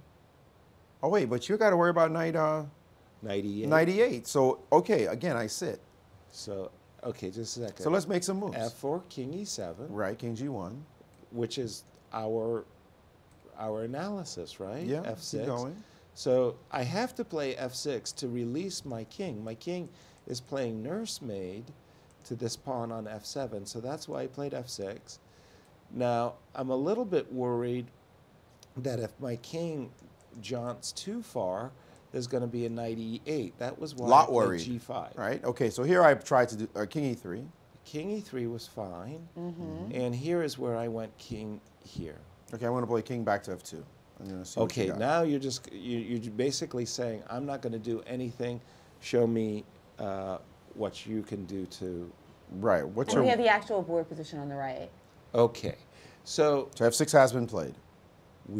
So they are getting closer and closer to our course of action. So I'm not that thrilled about my bishop being on this diagonal. Let me see if I can't find a better diagonal. How about bishop here, Maurice? King E3. I'm just going to wait for you to show your plan. Okay, I'll put my bishop back maybe on G6. That stops any knight E8 madness from happening. King F2? Okay. Now that I don't have to worry about your knight penetrating. Okay, so I've got, essentially, you've given me the maximum. I'm just, I want to see what your plan is. Okay, but can I do this though, Matt? This is the one thing you've got to avoid, right? Is allowing my king to cozy up to the E5 pawn. So you got a lot where I didn't do it. No. I'm still not avoiding that. You just did all that. What happens on knight C8 here? Because you stopped me from your G pawn, but you didn't stop me from your A pawn. Ooh, but your knight gets trapped, right? How so? Ooh. Are you sure you want to do this? This is where you could get scared. I would get scared that the knight is getting trapped by the bishop. Yeah, there's some stuff to be afraid of. It is possible to lose a position like this one. But it takes some effort, is what you're saying. You got to be creative. It's not so easy for White to lose, even if he doesn't Gave you make all everything optimal and didn't try to do moves. anything. Right. Yes, that's what I wanted to see. Intriguing. Very intriguing. What's your take, Jennifer? Draw percentage too high, that even with best efforts, the players can't avoid a draw? Oh yeah, I agree with that. What you just said. Yeah, even with best efforts. I mean, come on, a draw is These inevitable. guys have been finding the best paths with under far more pressure, with far more ways to mess up. Right. With far fewer options to save the day.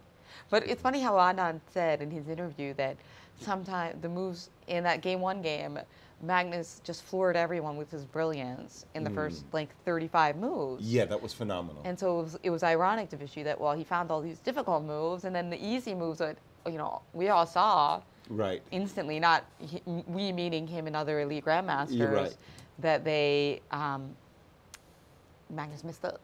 Yeah, well, this was one of the things he was mentioning, is that Magnus has this extraordinary ability to get positions, outplay his opponent, and give himself winning chances. Now, back in 2013, 2014, Magnus was then taking those winning positions and converting them. And the point that Vishy was making in his interview is, of late, in say the last 2 years, Magnus, even though he's been getting those chances, he hasn't been converting them just like he was doing in 2013. And one of my other favorite things about the interview was how Anand was saying to the contrary, as like it's completely logical that Magnus would avoid the most sharp lines, and it's almost like a little bit of a poker game. He knows that once you play these sharp lines and allow me to go into it, it means that you know it way better than I do. Right. So I better just take the safe route. And she says, like, hey, ego aside, that's a smart choice. Right. That he's just saying, let's be very, very practical. I don't even want to take the risk that you have prepared the position so well and so deeply. I don't want to play against your 3600 engine. And that begs the question, at some point somebody could just do that. Like, for instance, you could even, just to give you a small example, like suppose Magnus plays allowing Fabi to go for the Open Sicilian. But he actually hasn't really studied the Open Sicilian as much as Fabi thinks he has. Of course he has, but you know what I'm saying? You can imagine how that could come up in a situation. That's it's like a real bluff. brutal bluff. I remember in the World Team Championship in Ningbo, China, it was the U.S. versus Israel, and I was playing against Ilya Smirin, and we had this incredible, super sharp Caro-Kann position on the board, and Ilya sacrificed a pawn. And man, every fiber of my being wanted to capture that pawn, but I went through the same gyrations that Magnus was going through. Fearing my opponent's preparation, I shied away, and I didn't take the pawn, and the game was eventually drawn. And you'd regret it to this day. No, after the game, post-mortem, I asked Ilya, well, sorry, you know, but what was your prep? He said, sorry, I made a finger failure. I was like, no. So the moral of the story is you should always take the pawn. Is that right? I don't know what the moral I'm of not the sure. story is, but the thing is because the computers are playing such a key role in so much of our preparation, and sometimes you just blunder and you make a finger failure. Well, but you're not punished for it because everybody thinks, ooh, how profound, what a deep preparation my opponent has played. I better avoid the obvious win. Hey, I mean, in a match of this caliber, we can assume that there's not a lot of bluffing, that they have prepared all the lines. But think about how, for people watching at home, think about how you could use this yourself. That sometimes, and a lot of people find out this the hard way, and it's almost a bit frustrating because they're trying a new line of the Sicilian, and they're working on all the lines, but they haven't gotten it all super tight. Right. You know, the Najdorf, the Dragon. It's hard to get it super tight, especially in the first few months of playing it. Even if you're a super GM. But then when they start playing it in their club tournaments, everybody's playing the C3 Sicilian or the Bishop B5 Sicilian. To avoid your open Sicilian. And hey, right. there's a lot of great lines against those moves that are imbalanced and promising for black. So it is kind of, it's not an intended bluff, but it often works out in that way. Well, I remember when MVL was really getting this great reputation, a deserved reputation as a Najdorf player, and everybody was avoiding the open Najdorf against him. And he was like really frustrated because nobody would give him the position he wanted. Although I feel like it could go either way because it's also technically probably the open Sicilian is the most testing choice, right? Absolutely. So as long as you, as we saw with Magnus not having a lot of problems in the Rasalimo, and then the C3 Sicilian, there's good lines. The closed Sicilian, there's good lines. So I think you can look at it either way. I guess it just depends how much you want to play those slash and burn opposite side castle Sicilians. Exactly. Well, this could have been one of those slash and burn opposite side castling positions, but it's not. It not only isn't it, but I really got the sense that there was no way that Magnus was going to allow such a double-edged game. Could you bring me up to date on the moves that have been played? After the queen trade, we did see F7, F6. Did we see F4? We did? Yeah. Okay, F4. The very dramatic F4 and King F8. King F8, well, so far. You're right. Look at this. I think our analysis had continued King G1, King E7, King F2, but those moves have not yet to be played, right? And if I could ask you what the times of the two players might be, even though it's not accurate, just give me a approximation, if you will. It looks like we're at about 25 to 8 for Fabi, so small disadvantage for Fabi, but with 5 moves until the next time control. 25 minutes for Magnus till move 40. And what did you say for Fabi, please? 8. 8. Not anything to worry about with only 5 moves to make in the time control. Right, exactly. Yeah, and not exactly earth-shattering moves. Yeah, exactly. And then they'll get their second bonus exactly, time. Exactly. Okay, as we were mentioning. All right. I was going to say, let us take a break and let us share with our audience. We've been doing some very, very nice fireside chats as Maurice, Jennifer, and I were talking about the World Championship history. That's right. And there's been some brilliant epochs of great players, and I think we're up to Karpov Korchnoi. That's right. Wow. One of the most amazing. What a rivalry. What an intense rivalry that was. That was so much fun. Sit back and enjoy. Exactly.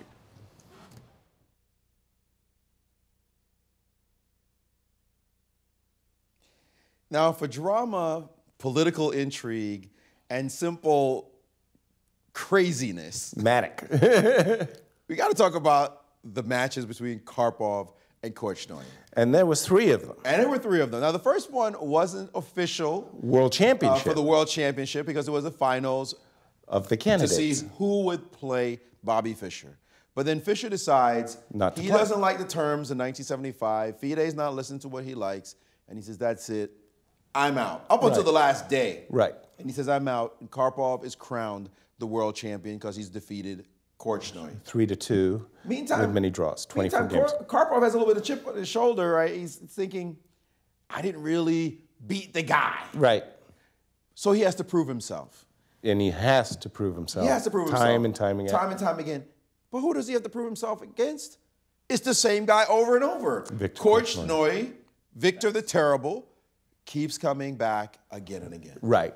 So Victor Korchnoi defects from the Soviet Union, and he becomes the challenger officially in 1978 and 1981. And for the whole World Championship cycle of 1980-1981, I was one of the seconds, along with Michael Steen and Lev Gutman. And I got a chance to work with Victor for weeks and weeks and months, and I'm talking 12, 14-hour days. So I get to know the Victor Korchnoi.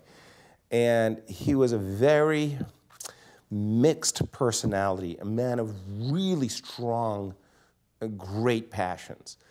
This is a guy, he would convince you that he's going to bring that mountain 10 feet closer to his home. And he's going to do it with the shovel. He's going to do it every day, every day. And he is determined to make that mountain move. Well, from what I remember, and he was just amazing. His father, I believe, died in a bombing when he was 10 years old. Again, World War II. In World War II. So yeah, he got in a bombing, a siege of Leningrad, and he had to go through all this deprivations, terrific deprivation to just horrifying. Be who he is. To survive. To survive. And he was known as a guy who, if you gave him a pawn, he'd be like, thanks for the pawn. I'm walking through the Gobi Desert. I'll do whatever it takes. You ain't getting it back. Because he was such a tremendous defender and such a steely personality. Really, very, very much so. And in 1974, that match that he played with Karpov, the finals, to determine who was going to play Bobby Fischer, had huge political overtones in the Soviet Union. Because keep in mind, there's the Soviet Chess Federation, man, but there's the Russian Sports Committee. And anything sports goes underneath the Russian Sports Committee. And it was the Russian Sports Committee who told the Chess Federation what's their policy going to be. And their policy was they wanted to support the younger Karpov. They thought that that guy had a better chance against Fischer than did Korchnoi. So all the Soviets were supporting Anatoly Karpov. And Korchnoi told me lots of stories. I can't bore you all with the stories, but they're fun. They're fun. So a lot of the grandmasters, the Soviet grandmasters, could not work with Korchnoi, either officially or in public or anything. And it was all surreptitious. You know, you go to the phone booth 6 corners away, and then you call at 11, and we'll tell you our analysis kind of thing. I mean, it's all cloak and dagger. Did they have to sign some paperwork also? Some of them signed paperwork against Korchnoi, denouncing him when he decided that he was going to defect. That was there were a few during the people who defection. didn't sign. That's right. I remember Karpov didn't sign.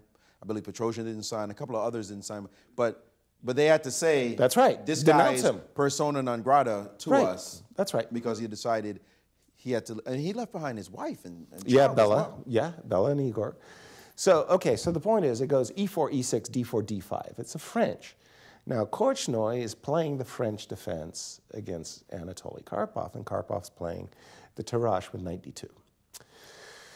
So Roman Djindjihashvili, who couldn't be his official second, right, has been working on the move bishop f8 to e7 on move 3. It's a special, special move, right? And then Victor gets into a telephone conversation with David Bronstein. Okay, top guy.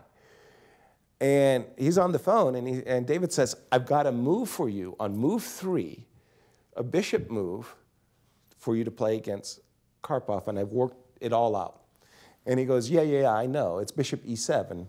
Gingy told me. No, it's bishop d7. Bishop c8 to d7 on move 3 against the Tarrasch, and you can go into the Fort Knox variation. So it's hilarious that there's Korchnoi juggling 2 top grandmasters that he can't meet with them in public because of the Soviet Union.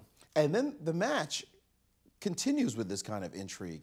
Throughout. The stuff that happened in this match, Yogurt Gate, because... Oh, that comes later, yeah. That comes in the later Baguio. matches, right. Baguio. Where you get these, you can't bring the yogurt to the table because there might be a code depending on which color yogurt was given. Correct. Then the parapsychologists. That's right. Right, where they're using their minds to influence the way you're thinking. Right. And guys can't sit in the front row because you got parapsychologists who are intimidating them with their minds. I mean, it was some wild stuff. Exactly, but even before we get into the 78 match, so we got the 75 match to deal with still. So there's Fischer, list of demands. I'm going to play this young punk kid, Anatoly Karpov. Ferdinand Marcos says, let's cut the crap. Here's $5 million. Now keep in mind that Bobby Fischer played Boris Spassky, how much? $250,000. Correct. $5 million. I don't want to hear about some rules and what's going to happen. No. $5 million, get your butt over here to play. I think even Carlsen and Caruana would play for $5 million in today's dollars, much less That's those dollars. 1975. So it's amazing to chess fans, myself especially included, when I say that, how Bobby turned that down. That was just for the straight 24 game, which became the standard after World War II. You play 24 games.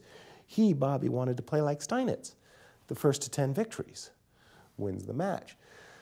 With 9-9 keeping the title for the champion. That's right. FIDE disagreed to. That's right. So they went to the first to win 6. They changed the rules as a compromise. Bobby said, I ain't playing. Muhammad Ali and George Foreman, their thriller in Manila. Bobby Fischer didn't come and pick up the paycheck. Muhammad Ali and George Frazier did. That was what that money came from. George Frazier. Frazier, Ali. Joe Frazier. Joe Frazier, sorry. Yeah, Joe Frazier. That was where that money came from, was from the chess match. 1978, Manila was wild. That's where you get your parapsychologists. That's where you... This is Baguio City, though, right? No, Baguio. Yeah, that's where Anatoly Karpov, man, you know, like some servant would come and bring him a tea or a coffee. Fair enough, here's a tea or coffee. But on hour number 1, he'd get a yogurt. But what kind of a yogurt? If it's a blueberry yogurt, maybe that's the thing that you should be moving your knight. If it's raspberry, you know what raspberry is all about. Blueberry right? sounds like bishop. That's the bishop. Blueberries bishop, raspberries rook, exactly, etc. Exactly. I mean, it was some wild stuff Yeah. that went on. And you know, we really should give Karpov his due. I know you were playing on Korchnoy's team. You were siding 1981, with Korchnoy, but Karpov does win both matches. They're incredible fights. That's just right. Struggles beyond belief, epic stuff That's that people should really be looking at. But Karpov does win both, and he goes on to prove himself over the next 10 years that he's really the true champion. That's because he's got the chip on his shoulder that Bobby Fischer never knocked off, because he won the match by forfeit, and every game he plays, he comes with the attitude, I've got to prove myself. Got to prove that I'm the real world champion. And in those 10 years, he was phenomenal. He was a dominant world champion. Go look at that. Go look at that tournament record. Until we meet one youngster. That is to come, but certainly epic. Those 2 double K matches, one of many that will happen between Karpov and Korchnoy, was certainly a storybook time in chess world championship history. Absolutely.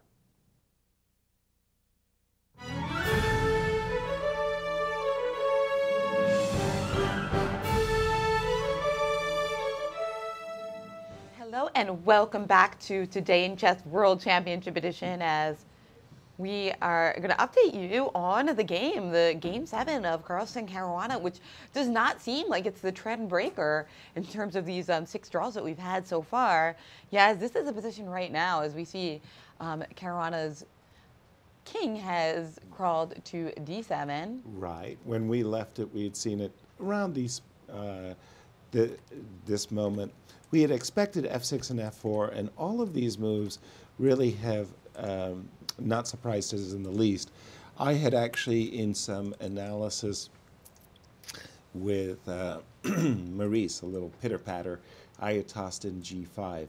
But this is well within our expectation, and I do believe that we're heading for our 7th consecutive draw.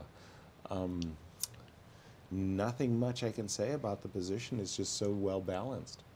Yeah, another well-played game, or this one didn't Another give you the well-played sense game. of, I mean, the sense of 5 and 6 where these were like epically well-played draws. This one, you can see players of lesser stature playing the similar game, right? Well, I just felt that, you know, there are certain things in chess that I find very, very challenging. And sometimes a player has their favorite defense, a Grunfeld defense. And I do everything in my power to avoid your Grunfeld defense. I'm playing all of these other variations. And sometimes I just feel like you just have to challenge and test your opponent, whether it be in an open Sicilian, as you have mentioned already, or in this case, something like a castles or bishop g5.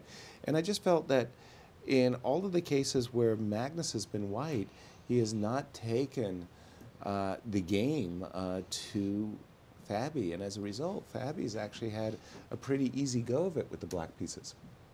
Yeah. That's the bottom line, is the way I feel it. And in this particular case, what I'm really talking about is the move Bishop E2 in today's game. As I think that there were other much more important, challenging moves that should have been tried. We'll see if they get tried next time. Okay, but there maybe, as Vichy's point, which I kind of sympathize with, because A is Vichy, right. and B, it really makes a lot of logical sense, is then the flaw that Magnus hadn't considered Queen D8, so he was out of his prep. I mean, ideally, he's in his prep against Fabi. Yeah, but okay, so Queen D8 could have been a semi-surprise, a small Yes. surprise, followed by Bishop C5, B6, also being a little bit of a surprise. But it's not, but first of all, there are a lot of transpositions, right? A lot of... Not after Bishop B6 yet. Yeah, but you can get a lot of transpositions. But also you learn a lot about the middle games, and you understand, if I'm castling long, how am I being tested? I capture on D5 and my king gets skewered on the C file, got it. I castle long and I get to go G4, G5 faster than you're ready to be able to meet it. So I'm saying you already have a familiarity with what type of positions, what type of tactics or strategical challenges await you. And Magnus basically said, well, I'm not ready for it yet. Well, I think in that case, I go back to move 1, where I feel that it seems like of the 3 moves, the one that he's gotten the most out of is 1C4. He has got to give it up to your opening. The English opening, that was the one game, and we spoke about it earlier, where it just felt like White had an edge out of the opening. He kept it for a very, very, very long time. It never really flowered in anything significant. But that was the only game that White really was dictating. But it's still a draw. But no. Again, information advantage, as Vichy said. You saw that you got an edge. He saw that you got an edge. And if it's that serious, then he would have revisited that position. If it was all clear that, like, this is where I should be because you're not well prepared enough or because I'm going to get an advantage, then he would have been back in C4. Yeah, you're probably right. right. It's hard to imagine that he's going to say, well, you know what, let me save C4 so you can prepare it a couple more days, another 3 days. No, he would have gone right back there. So it was not clear enough to him and his team that this was a real problem for Black, and that must be why he's avoided it for now. I think you're totally right, Maurice, because if you think about it from Fabi's point of view, Fabi could have just simply tried to play the same lines against D4 against C4. Fabi was the one to choose to play E5. Right. He's not forced to play repeat C4, E5. No, he could go E6 and D5 like a Queen's Gambit. Exactly, in which case Magnus just allows him more options by playing C4. So right. Actually, it's not easy at all for him right now. No. He didn't get anything against the Petrov. He's not getting anything about this. He's got a real challenge, but I guess he doesn't have that many whites left. So yeah, he's got 2 whites left. That's actually the case. A couple of moves to discuss. Okay, King E3, Bishop F1 on the board, and then King back to F2 is the board position. Now we expect the Bishop to head back. I would say it's probably I'd say to D3. Normal to just back. Let's see, D3 makes sense, but Bishop A6, I believe, was played. All Bishop the way A6 back. On the board, and we could see a repetition right now with King to E3, Bishop F1. That would be one way for them to get there, and then the game would be drawn. By the way, we should point out we're going to have a special guest tomorrow. Peter Lico. Oh, yes, the World Chess Championship Challenger of 2004. Wow, this is going to be great. We don't get to hear from Peter. Switzerland. And I really regretted I didn't make that match. That was a great match. Yes, and Peter Lico, another incredibly esteemed player who's never yet played in the St. Louis Chess Club, but he's joining us on the air tomorrow. That's November 19th. That's going to be for round 8. They're repeating I can't wait to hear from him. So we're just on the verge of calling Game 7 a draw, as they've gone back and forth a couple of times, have they, Maurice? How many times is that? Bishop has entered to F1 twice so far. Twice. That's the second time the Bishop has landed on F1. Okay, so we've seen King D7, King E3. bishop f1 once. The bishop went all the way back to a6, and king e3, and the bishop went all the way down. So this is a twice that we have on our board. You know what this means, Yaz? Now the score is going to be 3.5, 3.5, and that means that we're guaranteed to have chess on Thanksgiving. Because right, you it's need the to have, first to score 6.5 points. So it's impossible for this match to end before round 10. And I mean, I think in all, probably 95% of the chances it's going to go the whole 12. Exactly. Very unlikely for anything else to happen at this point. Right. So we're in for it. We're in for a ride in the next week. Well, I'm looking forward to Thanksgiving. Yeah, Thanksgiving chess day. Turkey Let's day. talk. Let's talk game 8, turkey. please. Let's just talk game 8 because we mentioned before 4 out of the 7 matches so far. Just maybe it's just pure coincidence, but 4 of them that the 7 12-game matches that have been played in history, and it's only recent history. 4 of those have ended decisively at game 8, and Caruana will have the white pieces. Will be able to make something finally with white, with the serve. Is it that critical? And somebody's going to have to break this tie. If not, then they will tie a record. I'm not sure it's a record you want to embrace, but they will tie a record for 8 straight draws to begin a match. First done, and it is a draw now. So they have tied for second place 7 straight games, as did Magnus and Karyakin the last match 2 years ago. They have now tied that 7 games in a row to start a match with a draw.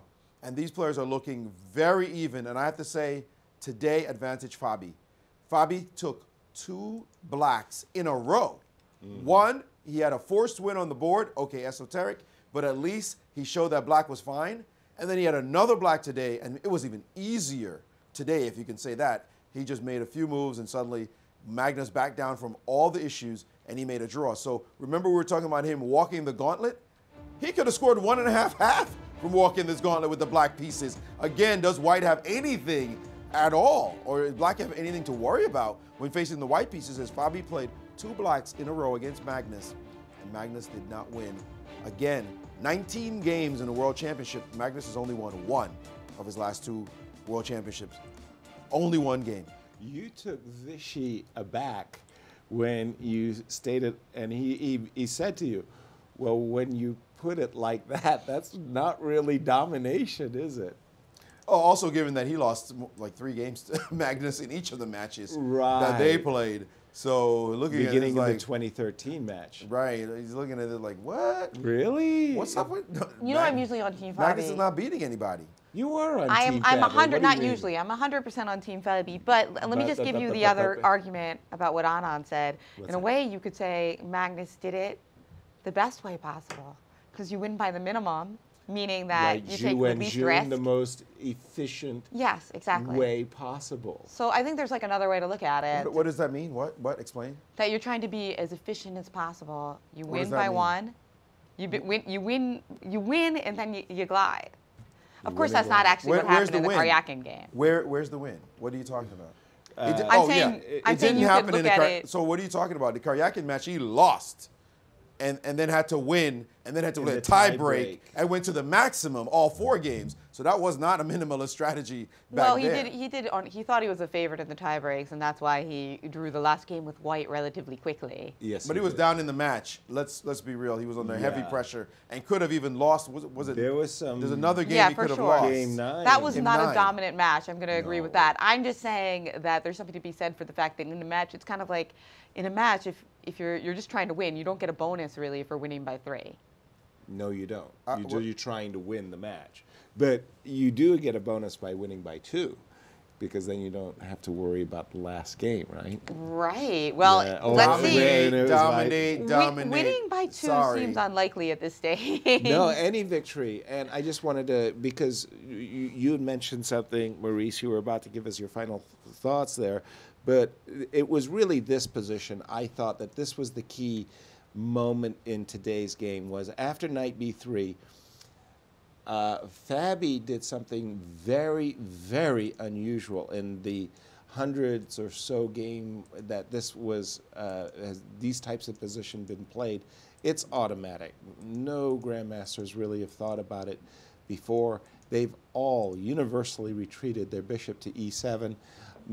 A completely different approach by Fabiano. He played the move bishop b6, very, very unexpected, and he went queen e7 and d4. Pardon me, he went queen e7 looking to play d4. And I thought this was the key moment in today's game. And there was three really challenging moves. Bishop g5, rook d1, as well as castles long. And when I saw Magnus play the move bishop e2. Same response as the last time when he saw a novelty in this opening. Exactly. He just shut the game down and he said, I'm not taking any risk. I'm going to play the most practical. And then we had Vichy on, and Vichy was explaining why Magnus takes the approach he does. And this is what has led to today's match, where White has come up empty-handed in so many of these games. No advantages. I'll point out that Fabiano was asked a question in a press conference about whether or not chess is dying as a result of engines. Mm-hmm. And preparation. And he said that actually he thinks it's actually becoming more rich. He said by looking at these ideas so deeply, there's so many discoveries that they're making as keeping the game interesting. Now, this one you might say, well, this game was not that interesting. But the fact that he could play a move that every grandmaster and his sister plays, bishop e7, and he decided bishop b7, bishop b6, excuse me, is the right move, is another move, right, in this position. Then that shows that the game is much broader than we suppose, if in fact this line is great as well. But speaking of sisters, the sister GMs will come in tomorrow and start their World Championship match, as it has been epic fights. Draws? What draw? I've been seeing blood, knockdown, drag out, amazing fights in the Women's World Championship match, and we will see it again starting tomorrow as Zhu Jen, Women's World Champion, that is, from China, will take on the Russian Katerina Lagno in the finals. They have a 4-game match to start before they start their tie breaks, if it ever gets to that. And man, the way these ladies have played Zhu Jen with a headlock on everybody she's played so far, playing the minimum number of games, only 10 games so far, against Katerina Lagno, who's had to fight, thrashing, working so hard to get to her finals, playing 21 games, more than double that her challenger or competitor had played so far. So this is going to be epic. I'm looking forward to seeing what they produce in their battles, as it simply has been so rich. Whoever wins is fully deserving of the title, and I think everyone will be satisfied in saying, yes, this woman is the new Women's World Champion, because they have shown their fighting spirit throughout this tournament, their excellence, absolutely deserved, and it should be a great match. Two great finalists, no question about that. I'm looking forward to that match as well. Jennifer, you get the final word then. Well, I'm just thrilled to see the tension keep building in Carlsen Caruana, as we were so gratified to have 5-time world champion Vichy Anand join us today. Join us tomorrow for more special guests, including Peter Lecco. And of course, I'll be with Grandmasters Yasser Seirawan and Maurice Ashley to bring you all the action starting at 9 a.m. Central. That's tomorrow, Monday, and that's 10 o'clock on the East Coast. Thank you for joining us. Have a great day. We'll see you tomorrow.